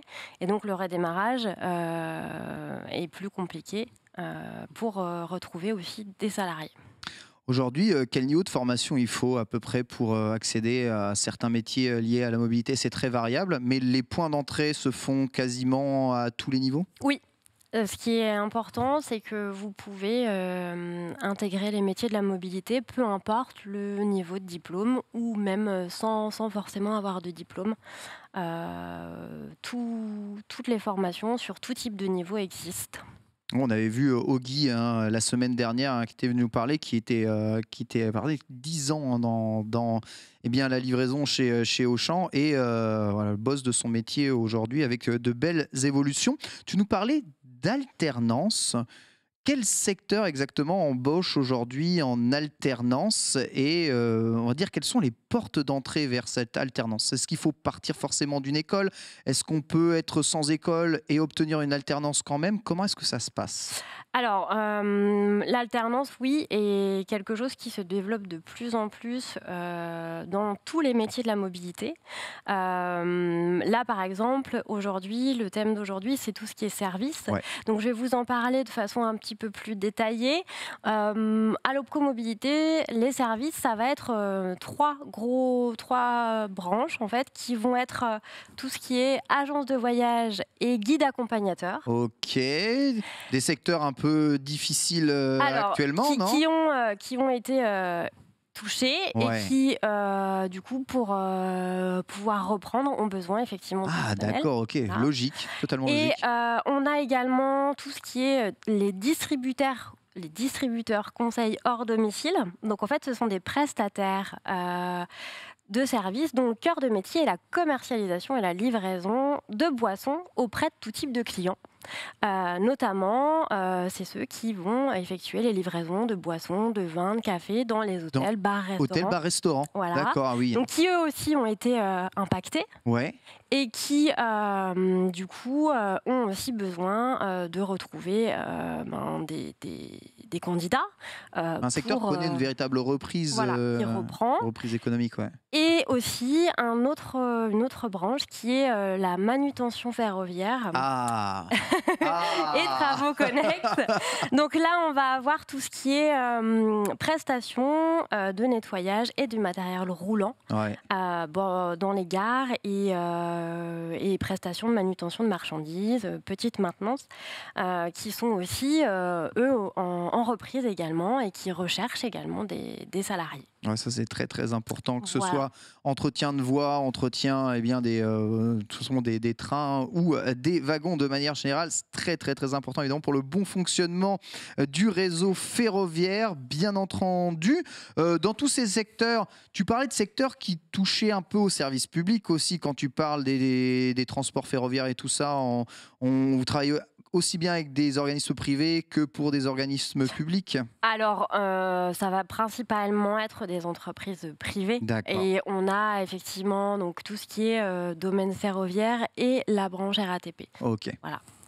Après, je dirais, il y a tout type de métiers. Il y a vraiment une grosse diversité dans ces métiers de service. Ça peut être du conseiller voyage au directeur d'agence. Ça peut être aussi l'agent de nettoyage de la manutention ferroviaire, le chef d'équipe nettoyage, le chef de chantier, le contremaître. Voilà, il y a tout un tas de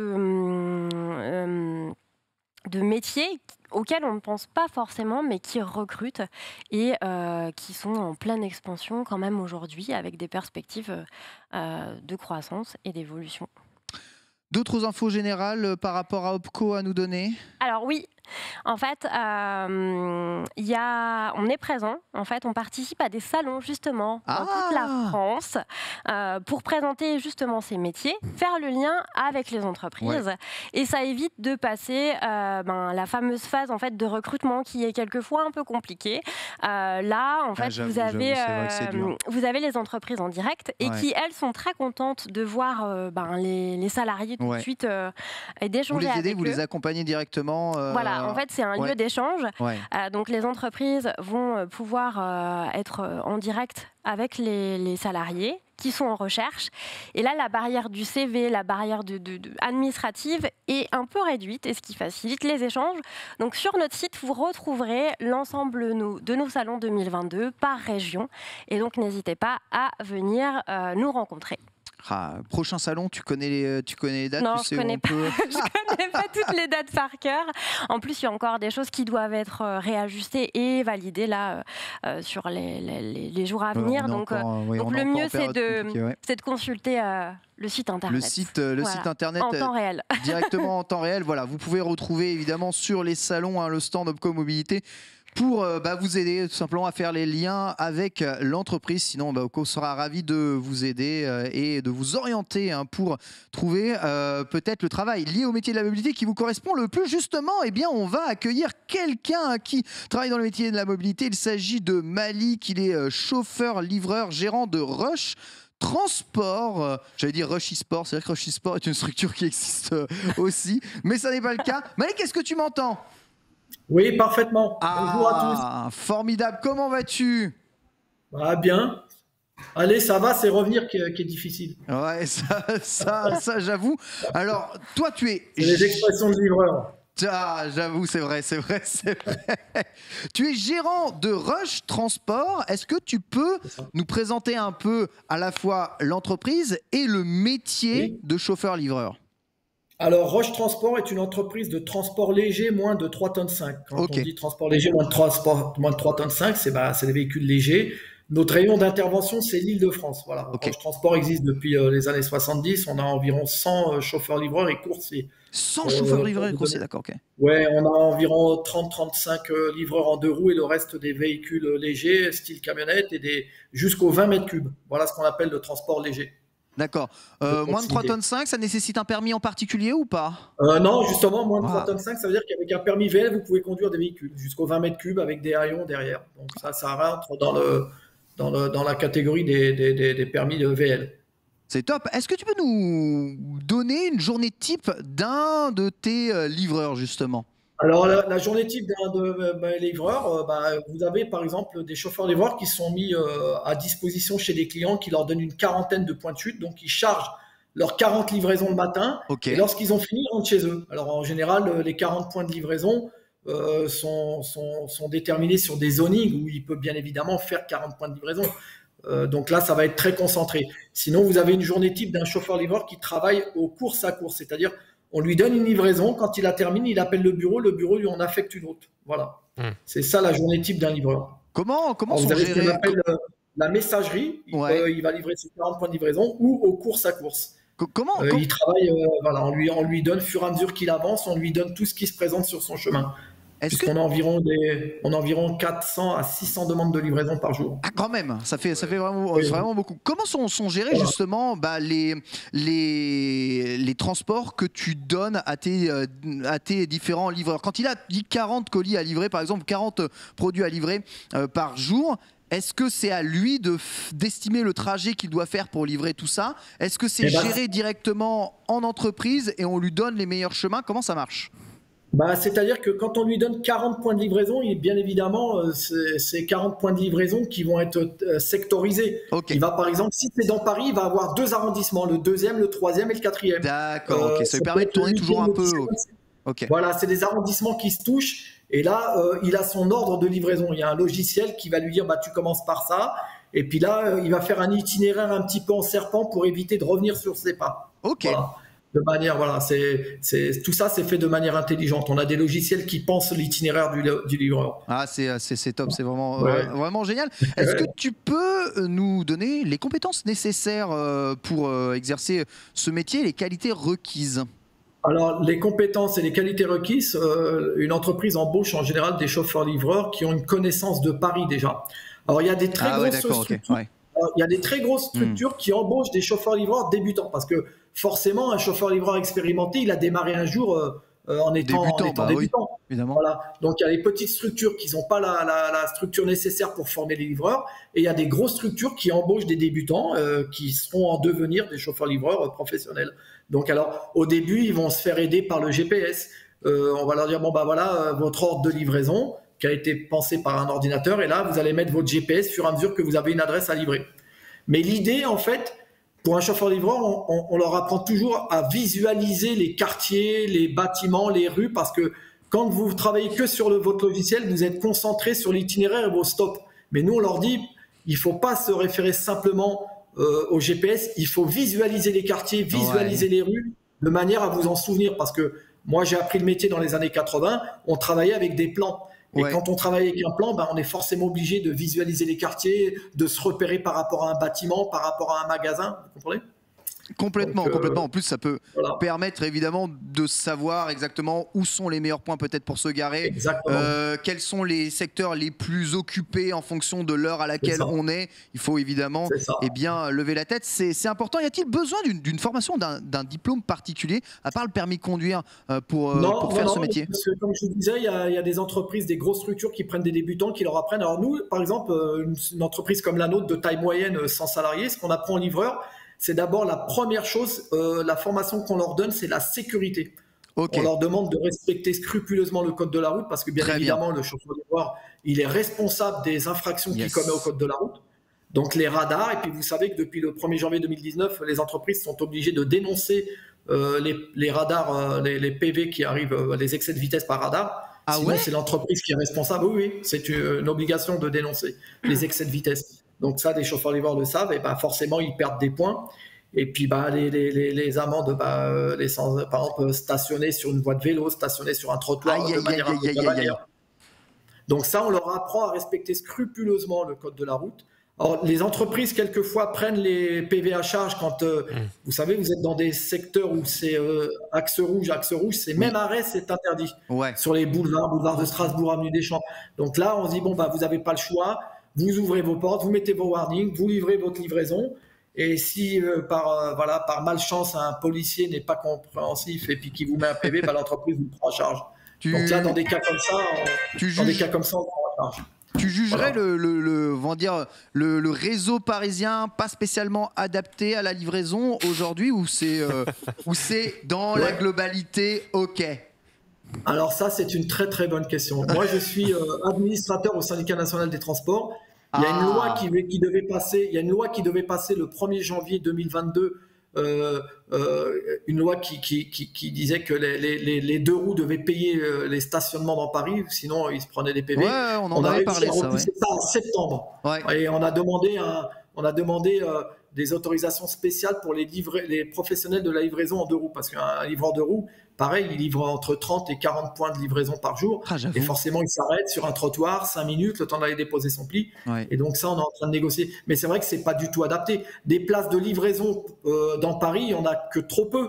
Et malheureusement, elles sont bien souvent occupées par des voitures particulières. Et c'est vrai que c'est une souffrance de tous les jours. Si peu. Est-ce que tu peux nous parler un peu des variations possibles d'activité et les autres corps de métier avec lesquels tu travailles? Alors, les autres corps de métier, tout ce qui a besoin d'un livreur, c'est varié. On travaille beaucoup avec les cabinets d'avocats qui ont besoin de livrer des documents, des plis, les conclusions. Quand un avocat arrive au tribunal, il se rend compte qu'il a oublié certaines conclusions. Donc, il appelle le coursier qui passe à son bureau, qui lui livre au tribunal. On travaille pour la presse écrite, la presse audiovisuelle.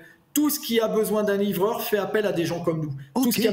Toutes les entreprises qui ont besoin d'un livreur, c'est-à-dire pour effectuer une livraison dans l'urgence. Par exemple, on a des sociétés qui ont des visas à faire pour leurs hommes d'affaires qui voyagent.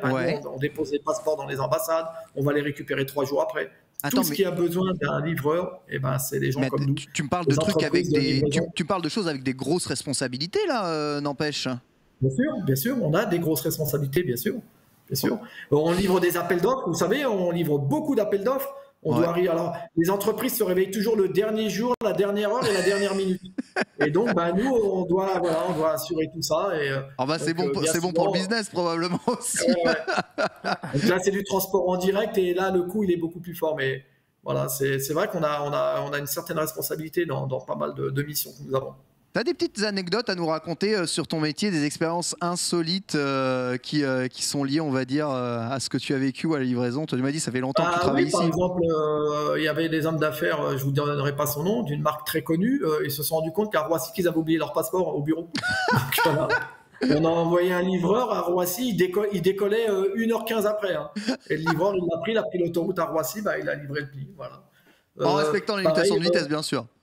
Voilà, les appels d'offres dont j'évoquais là, c'est pareil. Le dernier jour, après 2 mois de travail sur un appel d'offres, c'était midi. On nous appelle à 10h30 pour livrer un appel d'offres à Versailles. Let's go. On a envoyé une moto, c'était midi. Il est arrivé à 11h45, un quart d'heure avant. Donc il avait le tampon, comme quoi il est arrivé un quart d'heure avant. On a envoyé une moto.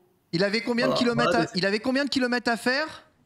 De Versailles, il partait de Paris 8e à Versailles, à peu près 12-15 km. Mais ce qu'il y a, le temps d'arriver à l'autoroute A12, il faut traverser Paris, il faut traverser Boulogne-Billancourt pour prendre l'autoroute A12.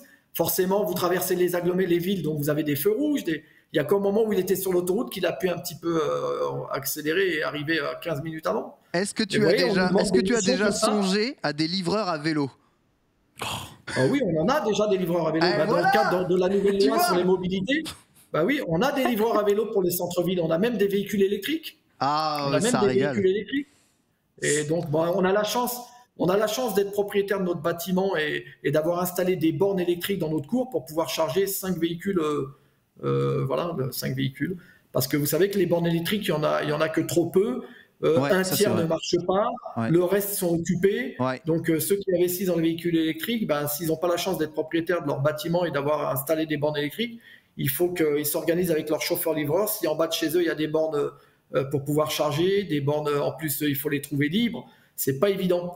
Apparemment, il y a un contrat qui a été passé avec un pétrolier pour qu'il équipe toutes ces stations, parce que vous savez que les pétroliers, comme Total, Shell, ils ont des stations un peu partout en Île-de-France, et d'ailleurs même en France, Et il y a des contrats là qui sont passés, il y a des accords gouvernementaux qui sont passés avec un pétrolier dont je vous donnerai pas le nom, pour équiper toutes ces stations de bornes électriques en masse. Parce que on voit les travaux actuellement d'ailleurs.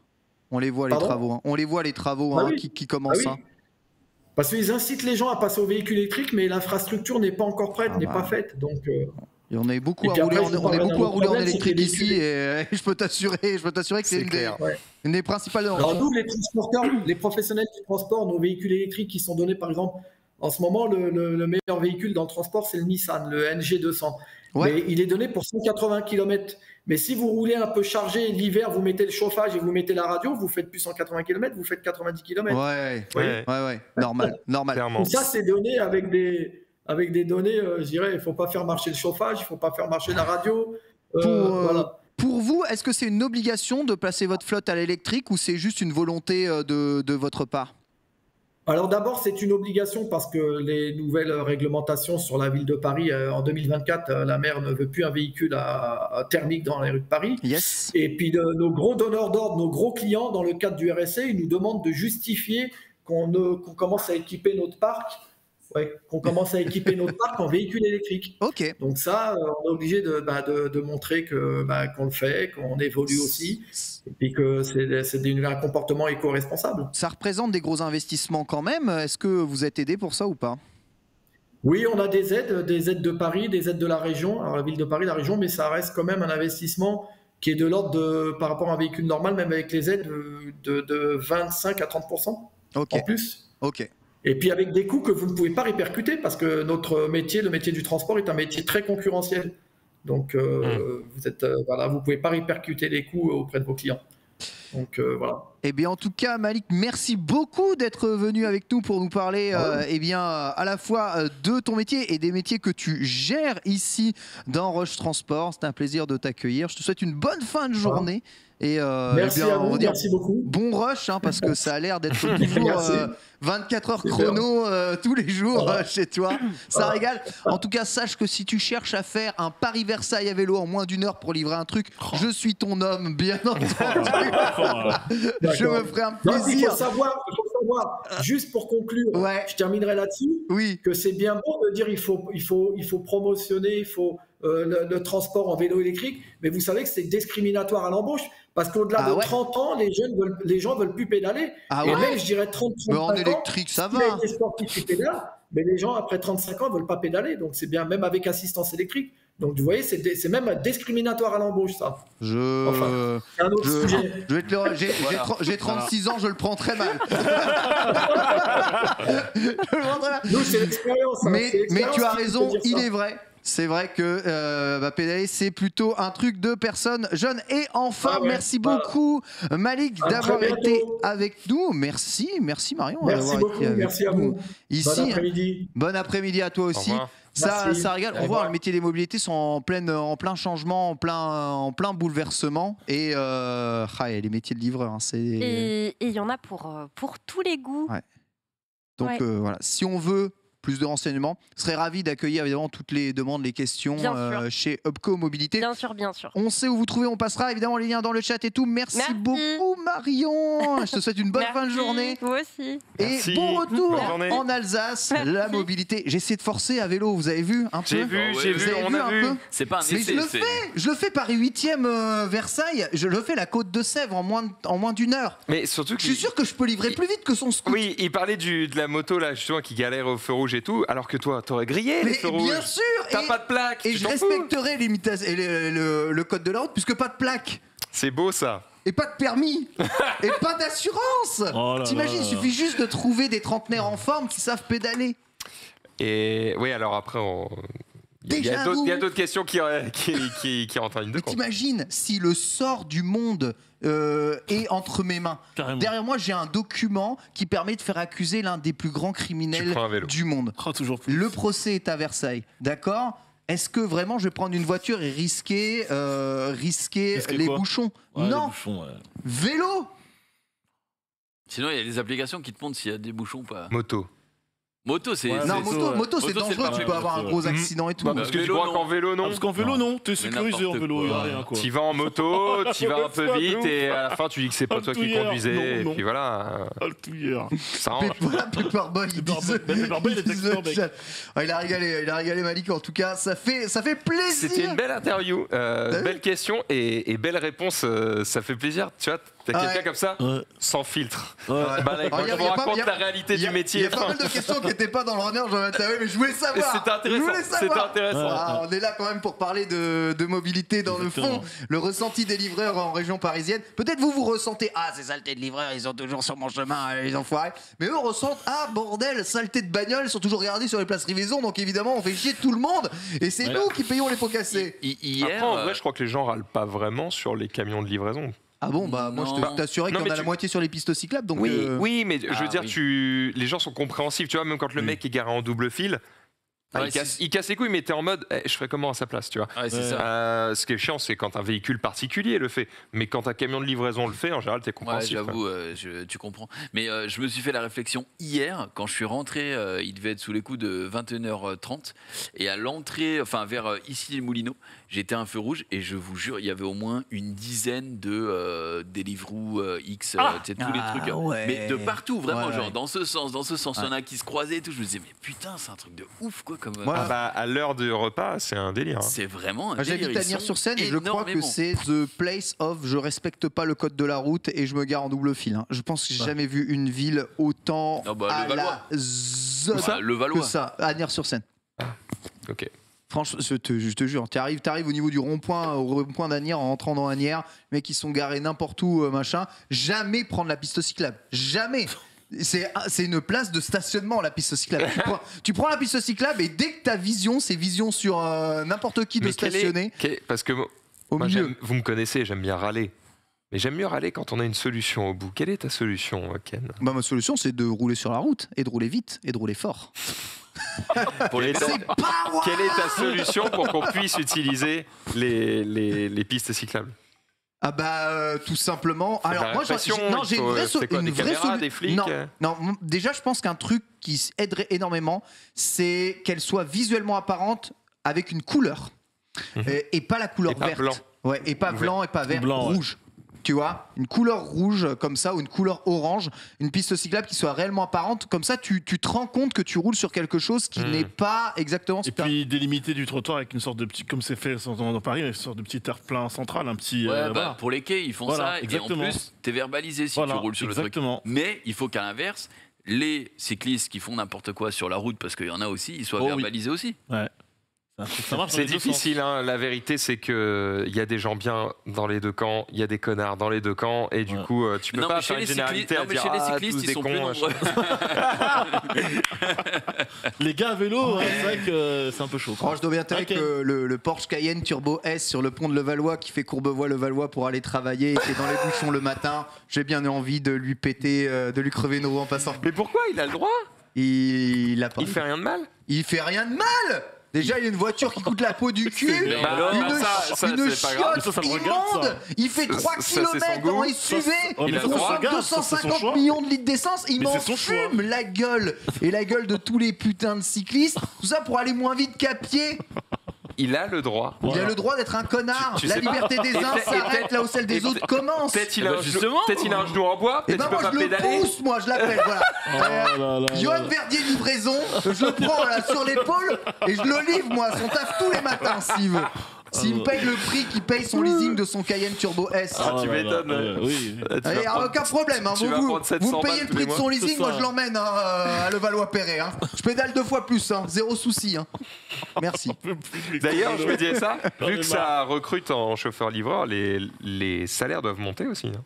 Ouais. J'ai pas osé en parler parce que s'il me dit non, il est dans la sauce. Il y avait la question dans le chat, j'en demandais, on voudrait savoir le prix. Est-ce que c'est c'est l'offre et la demande. Vous avez vu, ils sont en demande. Je pense que chauffeur routier n'est pas mal payé. Oui. Mais après, je pense par contre chauffeur livreur, c'est mal payé. C'est beaucoup de jeunes. C'est beaucoup de jeunes. Je pense pas qu'on soit à des tarifs, à des salaires mirobolants, effectivement. Mais par contre, il y a une demande de fou, c'est vrai. De toute façon, avec tout ce qui se fait livrer au quotidien maintenant. Par contre, il le disait, tu as tes 40 livraisons à faire et quand tu les as finies, tu rentres chez toi. Ça, c'est vraiment. Et ça, Alors. Ça permet d'optimiser ta journée, attention. C'est bien pour le livreur. Mais j'avoue que pour le client, moi j'ai vu des livreurs qui sont un peu dans l'abus. C'est-à-dire que le gars, il t'appelle, c'est limite, il veut pas descendre de sa caisse, il te jette le colis comme ça. Et t'as limite, il t'engueule si t'es pas sorti de chez toi pour le prendre. Et genre vraiment, alors c'est pas le cas de tous. Il y en a qui prennent le temps. T'as le petit sourire, t'as machin, vraiment. C'est ça. Vraiment pas toujours le cas. Le job d'un mec comme Malik, c'est justement de dire, mec, t'as pas été respectueux avec les clients, t'as pas été comme il faut. Les colis sont arrivés n'importe comment. Tu sais, parce qu'il me parle de trucs, c'est des trucs super. Des fois, il y a des trucs super tendus qui livrent les mecs. Quand ils te parlent de dossiers d'avocats, d'offres de demande ou je sais pas quoi là, les appels d'offres etc qui doivent arriver le jour même, le truc même, je te prie de croire que s'il manque un document ou n'importe quoi, tout est invalidé et c'est sur eux que ça retombe, tu vois, alors que bon c'est les connards qui n'ont pas pris les documents partant qui doivent prendre un coup de coude. Très peu de soucis avec des chauffeurs livreurs, ça se passe plutôt très bien, mais c'est vrai que quand ça se passe mal, tu vois que c'est parce qu'il est en mode frère, moi j'ai commencé ma journée à je sais pas à quelle heure il commence, il est fatigué, il a pas envie de faire peut-être 6h du mat, tu vois. Et il est en mode à midi, je suis chez moi. Quoi. Personnellement, nous dit Cazeros, je suis livreur de pièces auto. Voilà, on parlait livreur boisson, livreur pièces auto, 1800 net et au bout de 2 ans, 2000 net. C'est-à-dire qu'il gagne plus que moi. C'est pas mal, hein? Oui, calme-toi,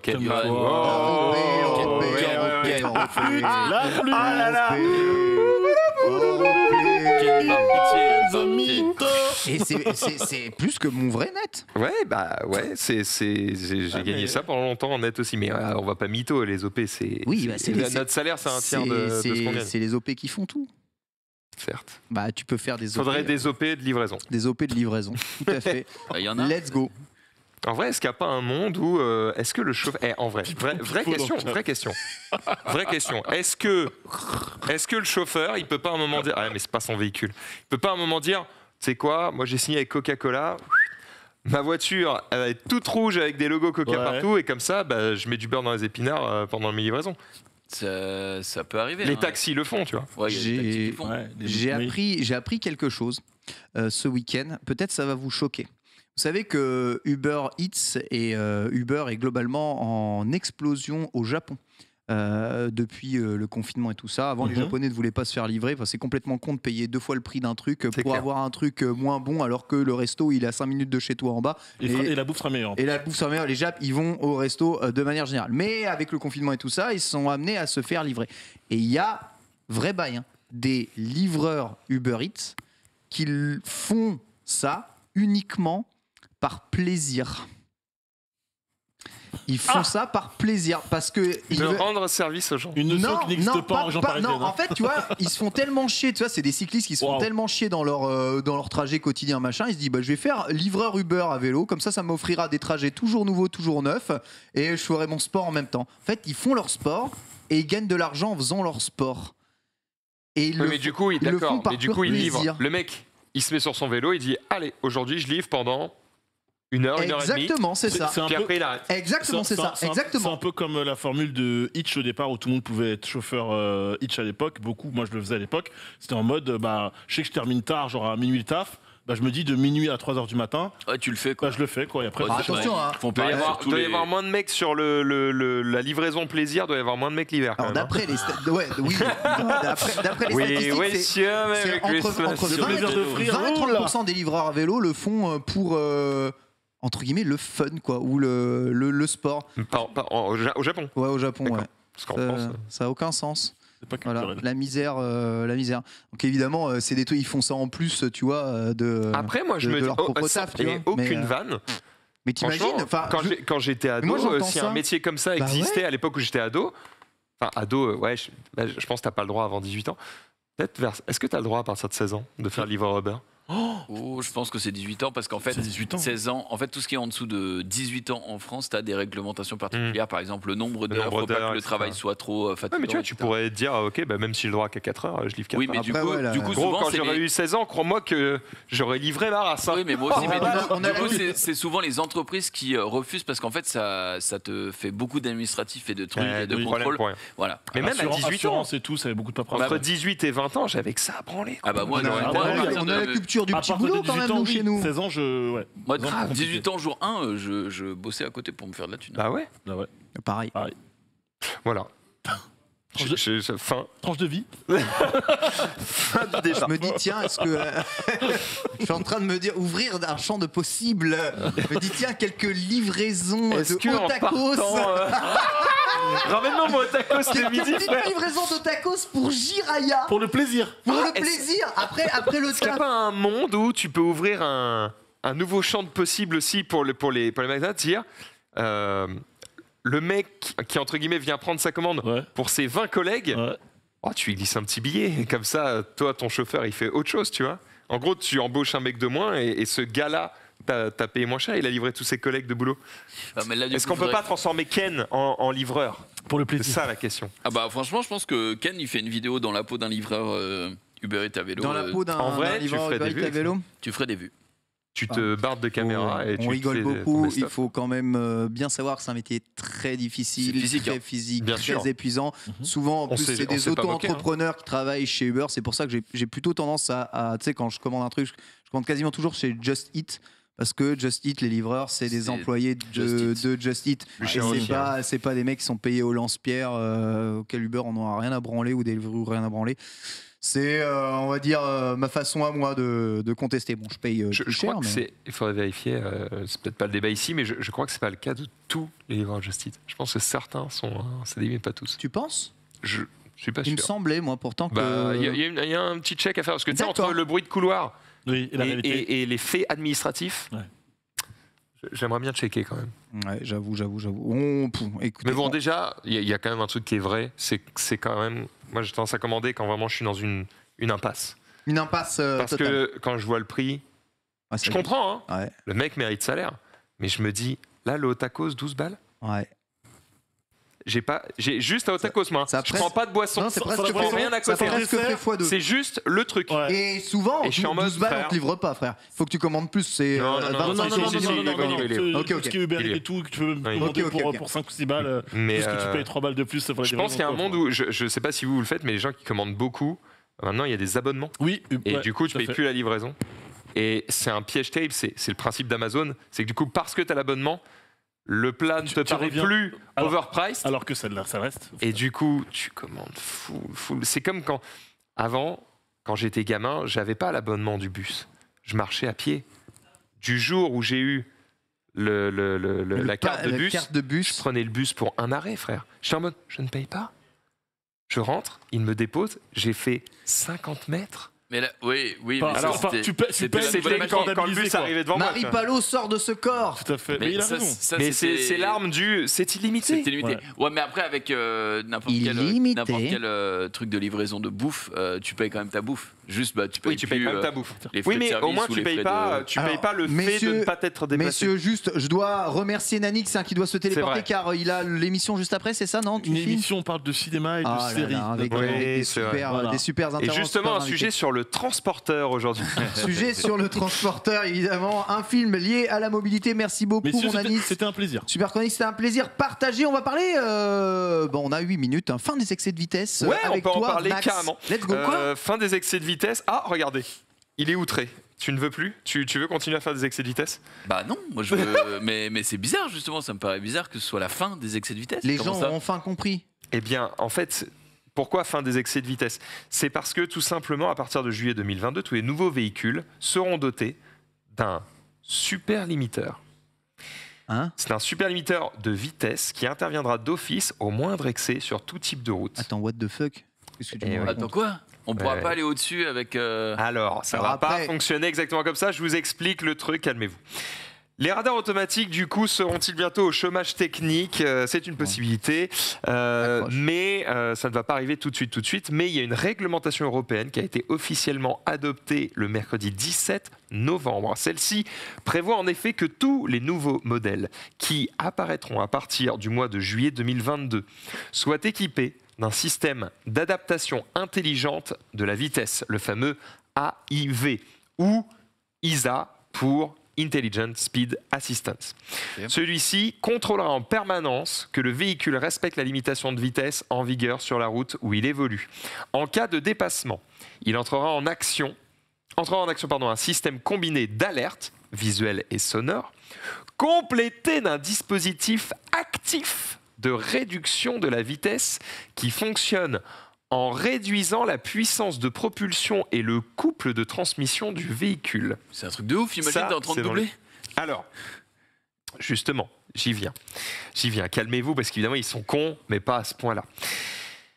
L'arrivée de ce super limiteur de vitesse, au sujet duquel les constructeurs restent encore étonnamment discrets, s'inscrit dans le cadre de l'ambition européenne dite Vision zéro, c'est-à-dire 0 mort sur les routes d'Europe en 2050. C'est vrai, ils ont ça comme vision. Pour y parvenir, l'idée est de commencer par diviser par 2 le nombre de morts et de blessés graves sur la période 2021-2030, d'où l'apparition prochaine du ISA, dont les autorités estiment qu'il pourrait réduire le nombre d'accidents de 30% et celui des décès de 20%. Si ces chiffres s'avèrent exacts, c'est difficile d'aller contre ça. Carrément. Ça suscite évidemment un certain nombre d'interrogations. Évidemment, on va répondre à tout ça. Donc, ce ISA, c'est bon, j'ai encore 5 minutes, repose sur la technologie du limiteur de vitesse qu'on a déjà sur plein de voitures. Ouais. Ça, il n'y a aucun souci, on connaît. Sauf que ce limiteur de vitesse, il est à ton choix et tu peux évidemment le dépasser si tu le souhaites. Ce limiteur connaît les limites de vitesse grâce à des caméras qui lui permettent de voir les panneaux, mais aussi grâce au GPS qui lui envoie ce genre d'informations ou simplement en analysant la route, en se disant ok, c'est une route qui relie tel truc à tel truc, c'est tel type de route, il y a un terre-plein central, donc c'est telle limitation, etc. Voilà, exactement. Donc c'est un mélange du contenu cartographique et des informations de la caméra. Bon, cela dit, que je dise pas de bêtises, le système est considéré comme fiable à partir du moment où le véhicule est capable d'effectuer un parcours de 400 à 500 km en ville, sur route et autoroute, en identifiant correctement 90% des limites de vitesse. Donc il s'autorise 10% de marge d'erreur. Fail, ce qui est beaucoup. Ce qui est beaucoup parce que tu te dis, ah bah oui, mais moi ça m'est déjà arrivé par exemple dans la Tesla que des fois, tu es sur une route à même à plus de 50, des fois une route à 70, tu sais pas pourquoi elle te dit, non mais là c'est 30. Bah, heureusement qu'elle m'autorise à en avoir rien à foutre. Sinon, parce que sinon ce serait chiant. Voilà. Sinon c'est chiant. Mais je pense que ces 10%, c'est uniquement les zones travaux qui peuvent arriver de façon intempestive et qui sont difficiles à répertorier dans les GPS. La marge d'erreur tolérée vient notamment de ce qu'on appelle les vitesses implicites, c'est-à-dire ces parcours où les panneaux n'apparaissent pas forcément immédiatement, entrée de ville, bretelles d'accès à l'autoroute, signalisation de routes adjacentes, sans oublier les limitations de vitesse qui peuvent évoluer en fonction de la météo, comme par exemple le 110 sur autoroute. Voilà. Ces routes à vitesse implicite représenterait 60% des limitations en vigueur en Europe. Let's go. Donc en fait, il y a plein d'endroits où juste la vitesse n'est pas vraiment indiquée, il faut juste la connaître. Mais en réalité, on atteint aisément 94% de fiabilité sur une cartographie seule, même sans le renfort de caméra. Ça m'étonne pas. Ça, c'est des stats qui sont donnés par Vincent Martinier, qui travaille chez TomTom. Les mecs connaissent un petit peu le sujet. Ils vendent leurs trucs, hein. Mais bon. La législation prévoit que les cartographies doivent être mises à jour pendant 14 ans, ce qui correspond à la durée de vie moyenne de la plupart des véhicules. Ça, en vrai, c'est bien parce que souvent, il faut repayer pour remettre à jour parfois ta carto dans certains GPS anciens. Ce sera donc dans tous les véhicules qui vont sortir à partir de juillet 2022 en Europe. Ils seront tous équipés d'office à partir de juillet 2024. Tous les véhicules sortant des chaînes disposeront de l'ISA.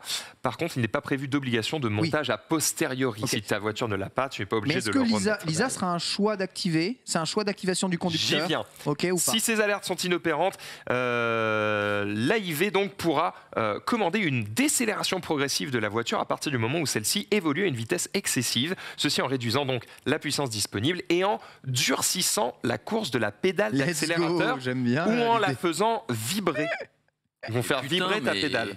Pas de panique toutefois. Le conducteur pourra toujours passer outre en cas de besoin. Le but du système ISA n'est pas de supplanter la tâche de conduite, mais de délivrer une information au conducteur et de compléter celle-ci, soit par une escalade d'avertissement, soit par une réduction de la vitesse. Pour autant, il sera toujours possible de ne pas obéir à ces injonctions. Le conducteur restera maître à bord. Donc, en gros, c'est un petit peu le principe de dire, OK, si tu es un peu doux sur le truc, on va dire que on laisse l'ISA te manipuler un petit peu. Si à un moment donné, il y a une urgence ou un besoin, tu écrases le champignon et du coup, ça déconnecte l'ISA et tu peux passer outre. Je trouve ça quand même un peu dangereux parce que toujours dans la phase de doublement, si t'es à le mec en face, il roule à 125 et toi, t'as envie d'aller à 130, ça va mettre un certain temps quand même pour le dépasser. Et du coup, il faut que t'appuies, il faut que t'écrases ton champignon pour exploser, parce que déconnecter. Il n'y a aucune zone à 130 où tu dépasses avec des gens qui viennent en face, ça n'existe pas ça. Non. C'est l'autoroute 130, donc généralement quand tu dépasses, il n'y a pas de personne qui arrive en face. Bah, alors c'est pas grave si tu n'arrives pas à le dépasser.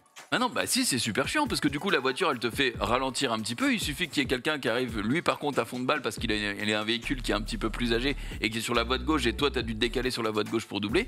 Ton véhicule ralentit, tu es obligé d'appuyer à fond sur le champignon, donc le temps qu'il comprenne, le temps qu'il reprenne aussi sa course parce qu'à 125 t'as pas non plus une accélération de fou. Et je sais pas, je trouve ça. Ça va. Moralité, roulez à 110, c'est ce que je vous dis depuis le début. Cette émission touche à sa fin. Tout de suite, c'est Allociné l'émission. Merci Max. Dernier truc, merci, de toute façon, vous n'aurez pas le choix parce que il y a un autre truc qui arrive en juillet 2022, les boîtes noires dans les véhicules. C'est vrai que maintenant vous n'allez plus pouvoir mentir, ça n'a jamais été aussi fun de faire de la voiture, c'est incroyable. Rejoignez-moi à vélo, bisous à tous et très bonne suite de programme sur le stream. Cette émission est devenue une propagande kénale du vélo. J'aime pas trop ce terme kénal, d'accord? Ok, on va le changer tout de suite. C'est comme vénal mais avec Ken. Allez, salut. Bon après-midi sur le stream, ciao.